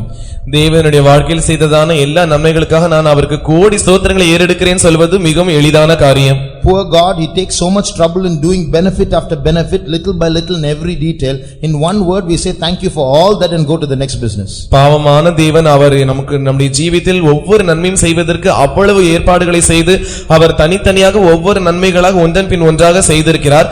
ஆனால் நாம் அத்தனை நன்மைகளுக்கும் ஒரே நிமிஷத்தில் தேவனுக்கு ஸ்தோத்திரத்தை செலுத்திவிட்டு நம்முடைய அடுத்த வேலையை பார்க்க போய்விடுவோம். When we want something, we'll stand on our knees, we'll fast and pray, we'll go to this pastor and that pastor and we'll pray, we'll fast, pray in the night, we'll do all kinds of things. But when the thing is over, we forget all that he's done. நமக்கு ஏதாவது ஒரு காரியம் தேவைப்படும் என்றால் உடனே நாம் முழங்கால் படியிட்டு ஜெபிப்போம், இரவு முழுவதும் ஜெபிப்போம், உபவாசம் போட்டு ஜெபிப்போம், பாஸ்டரிடத்தில் சென்று ஜெபிப்போம், இன்னும் என்னவெல்லாம் ஜெபிக்க முடியுமோ அப்படியெல்லாம் ஜெபிப்போம். ஆனால் அந்த ஆசீர்வாதம் நமக்கு கிடைத்த பிறகு உடனே அதை மறந்து விடுவோம். I've seen some believers. நான் சில விசுவாசிகளை பார்த்திருக்கிறேன். They come for prayer. அவர்கள் ஜெபத்திற்காய் வருவார்கள். Brother, I have a headache for many days, please pray. சகோதரனே, எனக்கு அநேக நாளாக தலைவலியாய் இருக்கிறது, தயவு செய்து ஜெபம் பண்ணுங்கள். So I'll pray. எனவே நான் ஜெபிப்பேன். After 1 week, அதற்கு பிறகு ஒரு வாரம் கழித்து, back is paining, please pray. என்னுடைய முதுகு வலிக்கிறது, தயவு செய்து ஜெபியுங்கள். So last week you said headache, what happened to that? கடந்த வாரம் தலைவலி என்று சொன்னீர்களே, அதுக்கு என்னவானது? That's all right, now back is paining, please pray. அது சரியாகி விட்டது, இப்பொழுது முதுகு வலிக்கிறது, தயவு செய்து ஜெபம் பண்ணுங்கள். For many weeks the head was aching, God healed you, no gratitude. Immediately next prayer request is ready. அநேக வாரங்களாக தலைவலித்துக் கொண்டிருந்தது, ஆனால் தேவன் அதற்கு சுகத்தை தந்தார், அதற்கு எந்த நன்றியும் சொல்ல காணோம். ஆனால் உடனே முதுகு வலி வந்துவிட்டது, இதற்காக ஜெபம் பண்ணுங்கள். You just brush past that God has done. That's all right, now pray for the next thing. நாம் சீக்கிரமாக தேவன் அப்படியே துடைத்தெறிந்து விட்டு அதெல்லாம் பரவாயில்லை, இப்பொழுது எனக்கு இதற்காக ஜெபம் பண்ண வேண்டும். how ungrateful we are. எந்த அளவுக்கு நாம் நன்றி அறிவில்லாதவர்களா இருக்கிறோம். The story is told about angels doing different duties in heaven. பரலோகத்தில் பல வகையான வேலை செய்கிறதான தூதர்களை பற்றி தான் ஒரு கதை இப்படி சொல்லப்படுவது உண்டு. One man was taken to heaven and he saw angels in different groups in different departments doing different duties. ஒரு மனுஷன் பரலோகத்திற்கு கொண்டு செல்லப்பட்டார். அவர் அங்கே சென்று பார்த்தபோது பல வகையான தூதர்கள் பல வகையான துறைகளில் இருந்து கொண்டு பல வகையான வேலைகளை செய்து கொண்டிருந்தார்கள். One group of angels, they were going up to heaven, taking up prayer requests and praising and thanksgiving and reports and going to heaven. ஒரு கூட்ட தூதர்களானவர்கள் அவர்கள் தங்களுடைய கைகளில் ஜெப வேண்டுகோள்களையும் ஜெபங்களையும் நன்றி செலுத்துதல்களையும் மற்றும் புகார்களையும் அவர்கள் எடுத்துக்கொண்டு பரலோகத்திற்கு சென்று கொண்டிருந்தார்கள். Reports of things going on all around the world. முழு உலகத்திலும் நடக்கிறதான எல்லா காரியங்களை பற்றியதான செய்திகள். They were taking that and going to heaven. அவைகளை எடுத்துக்கொண்டு அவர்கள் பரலோகத்திற்கு சென்று கொண்டிருந்தார்கள். Another group of angels, இன்னொரு கூட்ட தூதர்கள் இருந்தார்கள். They were in the packaging section. அவர்கள் They have to process and pack all the prayer requests that come up. According to the prayer requests what they have asked on earth, these angels will process and pack those things. பூமியிலிருந்து இந்த ஏறெடுக்கப்படுகிறதான எல்லா காரியங்களுக்கும் எல்லா ஜெபங்களுக்கும் என்ன விஷயங்கள் எல்லாம் இருக்கிறதோ அந்த விஷயங்களுக்கு எல்லாம் பதில் தரக்கூடியதான இன்னொரு துறை இருந்தது. அதில் அவர்கள் ஒரு கூட்ட தூதர்கள் வேலை செய்து கொண்டிருந்தார்கள். So they will pack those things and keep it. அவர்கள் அதை பொதிந்து அதை அப்படியே அங்கே வைத்து விடுவார்கள். And the next section of angels, a third section of angels will come. They belong to the dispatch section. They will take these passages and packages and come back to the earth and with replies and responses from heaven and give it to the people. மூன்றாவது கூட்டத்தில் இருந்ததான துறையை சேர்ந்ததான தூதர்கள் இருந்தார்கள். அது பட்டுவாடா செய்கிறதான துறையா இருந்தது. அந்த இடத்துல இருந்தான தூதர்கள் ஏற்கனவே பொதிந்து வைக்கப்பட்டதான அந்த காரியங்களை எடுத்து மறுபடியுமாக பட்டுவாடா செய்வார்கள். So this man was looking at all these angels busy in working. இந்த மனுஷன் பார்த்தபோது எல்லா தூதர்களும் வேலை செய்வதில் மிகவும் அலுவலாய் காணப்பட்டார்கள். Finally the angel took this man to a fourth section. கடைசியாக அந்த பார்த்துக்கொண்டிருந்த அந்த மனிதனை தூதன் இன்னொரு நான்காவது துறைக்கு கொண்டு சென்றார். There the angels were all, some were lying down, some were sitting down, no work, all lazy angels. அங்கே இருந்ததான எல்லா தூதர்களும் சிலர் படுத்துக் கொண்டிருந்தார்கள், சிலர் உட்கார்ந்து கொண்டிருந்தார்கள், எல்லாம் சோம்பல் உள்ளவர்களாய் காணப்பட்டார்கள். So this man got amazed, are they lazy angels? அப்பொழுது இந்த மனிதன் அதை பார்த்தபோது ஆச்சரியமடைந்து இவர்கள் எல்லாம் சோம்பலாய் இருக்கிற தூதர்களா என்று. Are there lazy angels? சோம்பேறி உள்ள தூதர்கள் இருக்கிறார்களா? சோம்பேறியா இருக்கிறதான தூதர்கள் இருக்கிறார்களா என்று அவர் ஆச்சரியப்பட்டுக் கொண்டிருந்தார். That angel who was taking him, who was guiding him, said no, there are no lazy angels. அந்த மனுஷனை நடத்தி கொண்டு போனதான தூதனானவர் இல்லை, சோம்பலா இருக்கிறதான தூதர்கள் இல்லை என்று கூறினார். Then why are they sitting here doing nothing? அப்படியாக இருக்கும் என்றால் இந்த தூதர்கள் இங்கே சும்மா உட்கார்ந்து கொண்டு ஒன்றுமே செய்யாமல் இருக்கிறார்கள். And the angel explained, this is the acknowledgement section. அப்பொழுது அந்த தூதன் இப்படி கூறினான், இது நன்றி கூறக்கூடியதான ஒரு துறை. When prayer requests are packed and sent down in responses, the earth is expected to send back thank you, acknowledgement letters, but nothing comes up. So the angels have no work to do. ஜெப வேண்டுகோள்களுக்கு இருக்கிறதான பதில்கள் எல்லாம் பொட்டலமாக பொதியப்பட்டு இந்த பட்டுவாடாவிலிருந்து அது பூமிக்கு அனுப்பப்படும் போது பூமியிலிருந்து அதற்கு பதிலாக நன்றி வர வேண்டும் என்று இந்த துறை எதிர்பார்க்கிறது. ஆனால் இந்த துறைக்கு எந்த நன்றியும் வருகிறதில்லை. எனவே இவர்களுக்கு வேலை இல்லை. So lot of praying people are there in the world, but hardly any people saying thank you. அநேக ஜெபிக்கிற ஜனங்கள் இருக்கிறார்கள், ஆனால் நன்றி என்று சொல்லக்கூடியதான ஜனங்கள் மிகவும் அரிதாய் காணப்படுகிறார்கள். Lot of murmuring people are there. அநேக முறுமுறுக்கிற ஜனங்கள் இருக்கிறார்கள். We must learn to count our blessings. நாம் நம்முடைய பாக்கியங்களை எண்ணி பார்க்க வேண்டும். Sit down sometimes and think of the good things that God has done for us. கொஞ்ச நேரம் உட்கார்ந்து நம்முடைய தேவன் நமக்கு என்னவெல்லாம் நன்மை செய்திருக்கிறார் என்று யோசித்து பார்க்க வேண்டும். We must recollect, forget not all his benefits. அவருடைய உபகாரங்களில் ஒன்றை மறந்து விடாதே என்பதை போல நாம் உட்கார்ந்து அவைகளை மறுபடியுமாக யோசித்து ஞாபகப்படுத்தி பார்க்க வேண்டும். We must sit in detail and think of those good things that God has done for us and say thank you, and that will keep our heart grateful, and that gratitude will keep our heart from murmuring. நாம் உட்கார்ந்து நம்முடைய தேவன் நமக்கு செய்ததான எல்லா நன்மைகளுக்காக ஆண்டவரே உமக்கு நன்றி என்று ஒவ்வொரு காரியங்களுக்கு தனித்தனியே நன்றி செலுத்தும் போது அந்த நன்றி செலுத்துவதற்கான இருதயத்திலிருந்து நன்றி புறப்படுகிறபடினால் அது முறுமுறுக்காமல் இருக்கிறதான இருதயமாய் காணப்படும். அது தேவனுக்கு நன்றி செலுத்தக்கூடியதாயும் இருக்கும். Now when we murmur, நாம் முறுமுறுக்கும் போது God counts our murmurings. தேவன் நம்முடைய முறுமுறுப்புகளையும் எண்ணுகிறார். Read Numbers chapter 14. எண்ணாகமம் 14ஆம் அதிகாரம். Read verses 22 and 23. 22ஆம் 23ஆம் வசனத்தை வாசியுங்கள். என் நான் எகிப்தின் வனாந்தரத்தில் செய்த என் அடையாளங்களை கண்டித்திருந்தோம் என் சத்தத்துக்கு செவி கொடாமல் இதனோட 10 முறை என்னை பரீட்சை பார்த்த மனிதரில் ஒருவரும் அவர்கள் பிதாக்களுக்கு நான் ஆணையிட்டு கொடுத்த தேசத்தை காண மாட்டார்கள் எனக்கு கோபம் உண்டாக்கினவர்கள் ஒருவரும் அதை காண மாட்டார்கள். Because all those men which have seen my glory and my miracles which I did in the Egypt and in the wilderness and have tempted me now this 10 times and have not hearkened to my voice, surely they shall not see the land which I swore unto their fathers, neither shall any of them that provoked me see it. So what's written here? இங்கே என்ன எழுதப்பட்டிருக்கிறது? God is counting 10 times you have tempted me by murmuring. தேவன் எண்ணி விட்டு அவர்களை பார்த்து சொல்கிறார் 10 முறை நீங்கள் என்னை முறுமுறுத்திருக்கிறீர்கள். In verse 27 it says, how long am I going to bear this? They are going on murmuring against me. 27ஆம் வசனத்தில் அவர் இப்படி கூறுகிறார், நான் எதுவரைக்கும் இவர்களை பொறுத்திருப்பேன், எந்த அளவுக்கு இவர்களுக்கு எனக்கு விரோதமாய் முறுமுறுப்பார்கள். So God is counting our murmurings. 1 2 3 4. When it reached 10, God says no more Canaan for you. எனவே தேவன் நாம் முறுமுறுக்கும் போது ஒவ்வொரு முறையும் அதை எண்ணுகிறார் 1 2 3 என்று.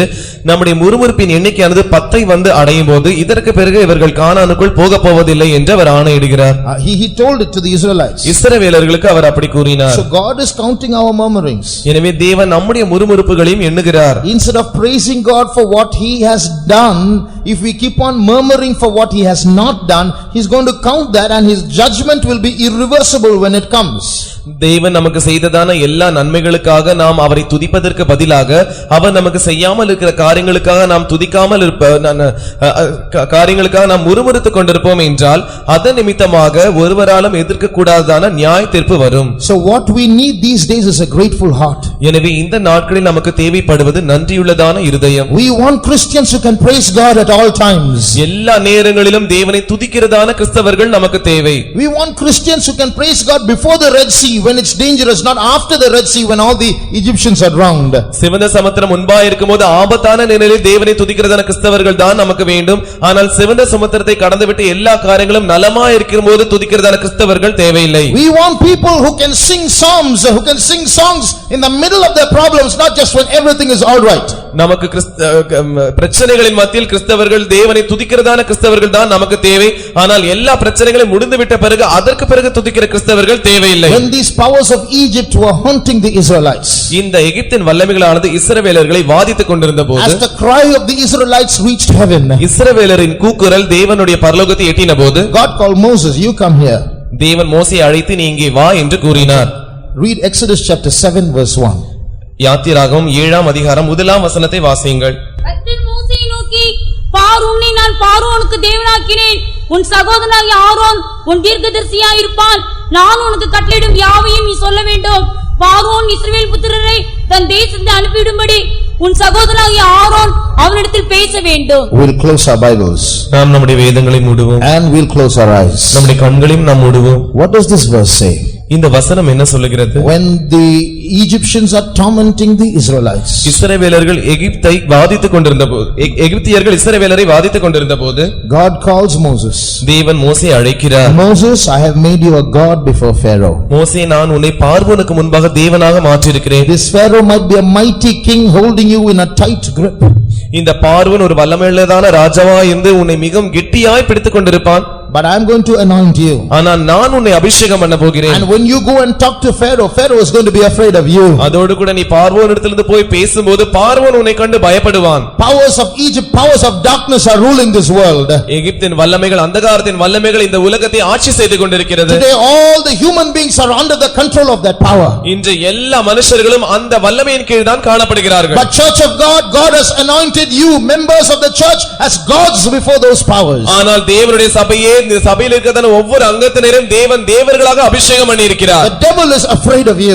பிசாசானவன் உங்களை கண்டு பயப்படுகிறான். So God is going to use you to speak to that Pharaoh. சாத்தான் அந்த நீங்கள் அந்த பார்வோனிடத்தில் பேசும்படியாக தேவன் உங்களை பயன்படுத்த போகிறார். So many people are dying in this land. அநேக ஜனங்கள் இந்த தேசத்தில் மரித்துக் கொண்டிருக்கிறார்கள். So many people are going to hell every day. ஒவ்வொரு நாளும் அநேக ஜனங்கள் பாதாளத்திற்கு போய் கொண்டிருக்கிறார்கள். Powers of darkness are swallowing souls and throwing them into hell. அந்தகாரத்தின் வல்லமைகளானது ஆத்துமாக்களை விழுங்கி அதை பாதாளத்தில் கொண்டு செல்கிறது. So many people in these 3 days have listened to these words and walked away. இந்த 3 நாட்கள் அளவு அநேக ஜனங்கள் இதை கேட்டு அப்படியே சென்று விட்டார்கள். They are not listening, they are not obeying, they are not submitting to Christ.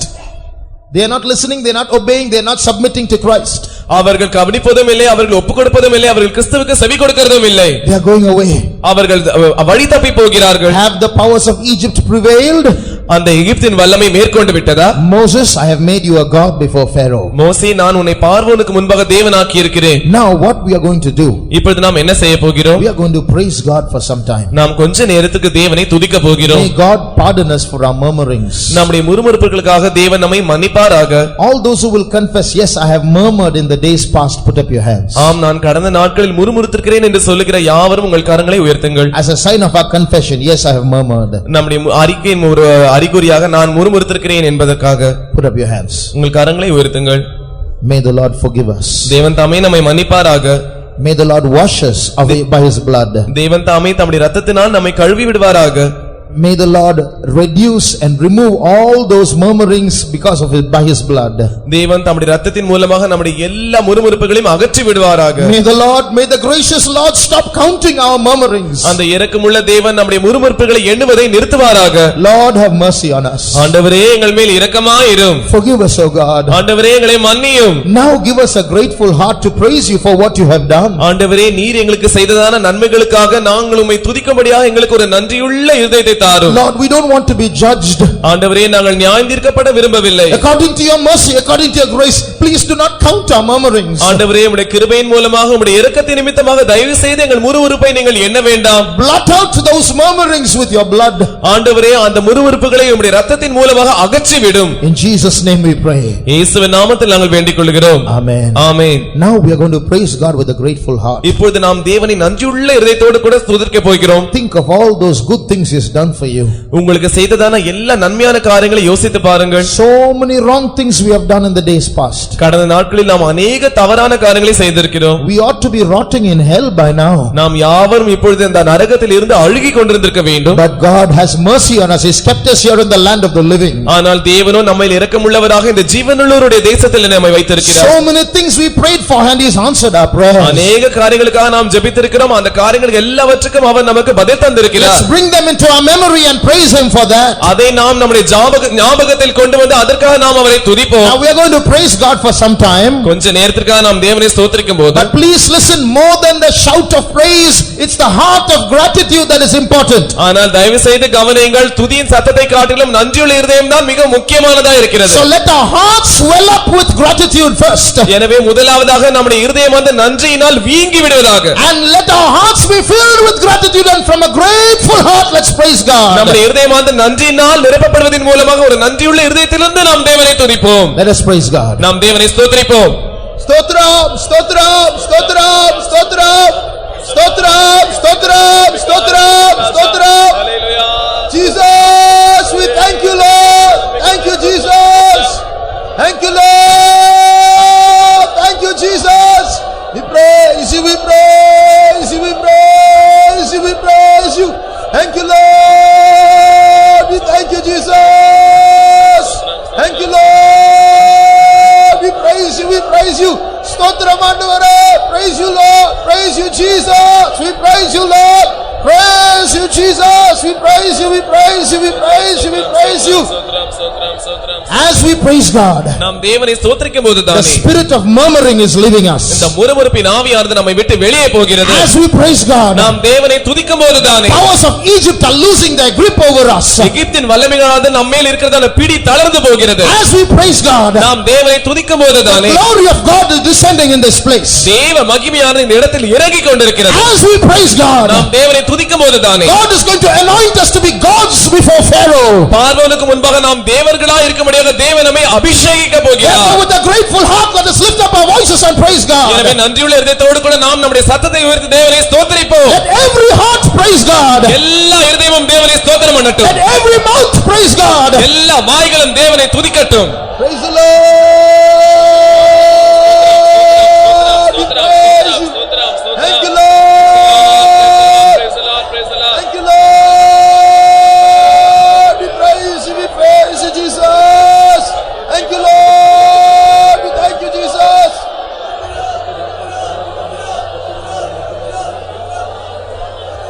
Thank you, Lord. We praise you, we praise you, we praise you, we praise you, Jesus. Thank you, Lord. thank you Lord, we thank you Jesus. பெற்ற பிதா போல் பரிதபித்தணைப்பார், பற்றிடும் அடியோர் முற்றும் பயப்படு. பெற்ற பிதா போல் பரிதபித்தணைப்பார், பற்றிடும் அடியோர் முற்றும் பயப்படு. அக்கிரமாமெல்லாம் தன் கருணையார் ஆக்கினையின்றி அகற்றிடுவார். அக்கிரமாமெல்லாம் தன் கருணையார் ஆக்கினையின்றி அகற்றிடுவார். என் ஆத்துமாவே என் முழு உள்ளமே உன்னதன் உத்தம நாமத்தை ஸ்தோத்திரி. என் ஆத்துமாவே என் முழு உள்ளமே உன்னதன் உத்தம நாமத்தை ஸ்தோத்திரி. வையகத்தில் உமக்கு செய்யும் மனதிறங்கி செய்த உபகாரம் மறவா. Let's all gratefully sing unto the Lord. Let's sing with our hearts. நம்முடைய இதயத்திலிருந்து பாடுவோம். மறவாமல் என் ஆத்துமாவே என் முழு உள்ளமே உன்னதன் உத்தம நாமத்தை ஸ்தோத்திரி. என் ஆத்துமாவே என் முழு உள்ளமே உன்னதன் உத்தம நாமத்தை ஸ்தோத்திரி. என் ஆத்துமாவே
கர்த்ததாமே நம்மத்தில் வந்து கர்த்தர் நம்மை ஆசீர்வதிச்சபடியால் சோத்திரம் பண்ணுங்க. சோத்திரம் சோத்திரம் சோத்திரம் சோத்திரம். இந்த 3ஆம் நாள் இரவு வேளையிலும் தேவன் நமக்கு தந்த மேலான ஆலோசனைக்காய் சோத்திரம் பண்ணுங்கள். சோத்திரம் சோத்திரம் சோத்திரம் சோத்திரம் சோத்திரம். இந்த கடைசி நாட்களில் நாம் தேவனோடு நன்றி செலுத்தி தேவனை மயப்படுத்தி தேவனோடு நெருங்க நாம் எல்லாரும் ஆதி அன்புக்கு வர கர்த்தர் உதவி செய்ய முடியாது. சோத்திரம் பண்ணுங்கள். சோத்திரம் சோத்திரம் சோத்திரம் சோத்திரம் சோத்திரம் சோத்திரம் சோத்திரம் சோத்திரம். இனி இரவு ஜபங்கள், 4 கால ஆராதனைகள், 4 கடைசி கூட்டங்கள்லாம் தேவன் ஆசீர்வதிக்க முடியாது. சோத்திரம் பண்ணுங்கள். சோத்திரம் சோத்திரம் சோத்திரம் சோத்திரம் சோத்திரம். 4 ஆராதனை முடிந்த பிறகு பிற்பகல் நடக்க போறதான அந்த வாலிபர் கூட்டத்தை கர்த்தரை பொறுப்படுத்த ஆசீர்வதிக்க எல்லா வாலிபரும் கொண்டு வந்து ஒரு பெரிதான எழுப்புதல் தர முடியாது. சோத்திரம் பண்ணுங்க. சோத்திரம் சோத்திரம் சோத்திரம் சோத்திரம். எல்லாவற்றையும் தேவன் பசுத்தமாக்கி அவருடைய மகிமை நாளுக்கு ஆயத்தப்படுத்த முடியாது. சோத்திரம் பண்ணுங்க. சோத்திரம் சோத்திரம். ஜெபம் ஜெபிப்போம். இஸ்ரவேலின் துதிகளுக்குள் வாசமா இருக்கிற தேவரீரே, நீர் பரிசுத்தர். இஸ்ரவேலின் துதிகளுக்குள் வாசமா இருக்கிற தேவரீரே, நீர் பரிசுத்தர். ஆண்டவரே, இந்த ஜனங்களை எனக்கென்று ஏற்படுத்தினீர், இவர்கள் என் துதியை சொல்லி வருவார்கள். வேதம் சொல்லுகிறது போல ஆண்டவரே, மகிமையினால் நிறைந்து கர்த்தாவே துதிக்கும்படியாக நீர் எங்களை தெரிந்து கொண்ட கிருபைக்காய் நன்றி செலுத்துகிறோம். ஆண்டவரே ஸ்தோத்திரம். செருபாபேல் துதிக்கும் போது ஆண்டவரே பர்வதம் கறந்தது, அதே தேவரை எழுந்திரி கிரியை செய்ததான கிருபைக்காய் நன்றி செலுத்துகிறோம். இஸ்ரவேல் மக்கள் துதிக்கும் போது எரிகோவின் கோட்டை உடைந்தது, அதே தேவன் எழுந்து கர்த்தாவே எங்களுக்கு முன் உள்ளதான பயம் என்ற திகில் என்ற வியாதி என்ற பாவம் என்ற கோட்டையை ஆண்டவரை துதியினாரே இன்றைக்கு எங்கள் தேவன் தகர்த்த கிருபைக்காய் நன்றி செலுத்துகிறோம் ஆண்டவரே. உமக்கு ஸ்தோத்திரம், உமக்கு ஸ்தோத்திரம், உமக்கு ஸ்தோத்திரம் ஆண்டவரே. உமக்கு பயப்படும் பயத்தினால் ஆண்டவரே, வீணான பயங்கள் அல்ல, உலகத்தை குறித்து பயம் அல்ல, மரணத்தை குறித்து பயம் அல்ல, பாவத்தை குறித்து பயம் அல்ல, சாபத்தை குறித்து பயம் அல்ல. ஏனென்றால் எங்களுடைய தேவன் எங்களோடு கூட பயங்கரமான பராக்கிரமசாலியாய் இருக்கிறவராய் இருக்கிற கிருபைக்காய் நன்றி செலுத்துகிறோம் ஆண்டவரே. உமக்கு ஸ்தோத்திரம், உமக்கு ஸ்தோத்திரம். தேவரீர் நீரோ வென்றால் உருவின பட்டயத்தோடு கூட எங்களுடைய ஜனங்களுக்காய் எங்களுக்காய் எந்தெடுக்கும் எப்பொழுதுமாய் கிரியை செய்கிற தேவனாய் இருக்கிறபடினாலே நாங்களோ உம்முடைய நாமத்துக்காக ஆண்டவரே தாவீது சொல்லுகிறது போல உமக்கு பயப்படும் பயத்தினாலே என்னுடைய உடம்பு சிலிர்க்கிறது சொல்லுகிறது போல கர்த்தாவே தெய்வ பயத்தோடு கூட சேவித்து தெய்வ பயத்தோடு கூட ஆண்டவரே மகிமையான நாமத்தை துதித்து கர்த்தாவே மகிமை நாளுக்கு ஆயத்தப்பட்டு ஆண்டவரே யுகாயுகமாக நித்திய ராஜ்யத்தில் தெய்வத்தை பிதாவே தூதமாரோடு கூட சேர்ந்து துதிக்க போகிறோமே. அந்த நாள் சீக்கிரம் வருவதாக அந்த நாளுக்கு தெய்வ பயத்தோடு கூட கர்த்தாவே நாங்கள் ஜீவித்து இயேசுவை சந்திக்க எங்களுடைய தேவனை சந்திக்க எங்களுடைய ஜீவியத்துக்குள்ளே ஜனத்துக்குள்ளே ஒரு வல்லமையான மகிமையான நெருப்பை போல அக்கினி அபிஷேகம் பற்றி எரியபடி ஜெபிக்கிறோம். தொடர்ந்து இரக்கத்துக்காய் உம்முடைய கிருபைக்காய் உம்முடைய சமூகத்துக்காய் உம்முடைய அக்கினிக்காய் எங்களை தாழ்த்தி ஒப்படைக்கிறோம். தேவ கிருபை தேவ மகிமை அப்படியே மூடட்டும். சகல துதிகன மகிமை எல்லாமே உமக்கே செலுத்துகிறோம். இயேசுவின் நாமத்தில் கேட்கிறோம் பரிசுத்த பிதாவே. மறுபடியும் நாம் ஸ்தோத்திரம் பண்ணுவோம். ஸ்தோத்திரம் ஸ்தோத்திரம் ஸ்தோத்திரம். நம்முடைய கர்த்தராகிய இயேசு கிறிஸ்துவின் கிருபையும் பிதாவாகிய தேவனுடைய அன்பும் பரிசுத்த ஆவியின் ஐக்கியமும் நம் அனைவருடன் கர்த்தராகிய இயேசுவோடு இருப்பதாக. சத்தமா 3 போடுங்கள்.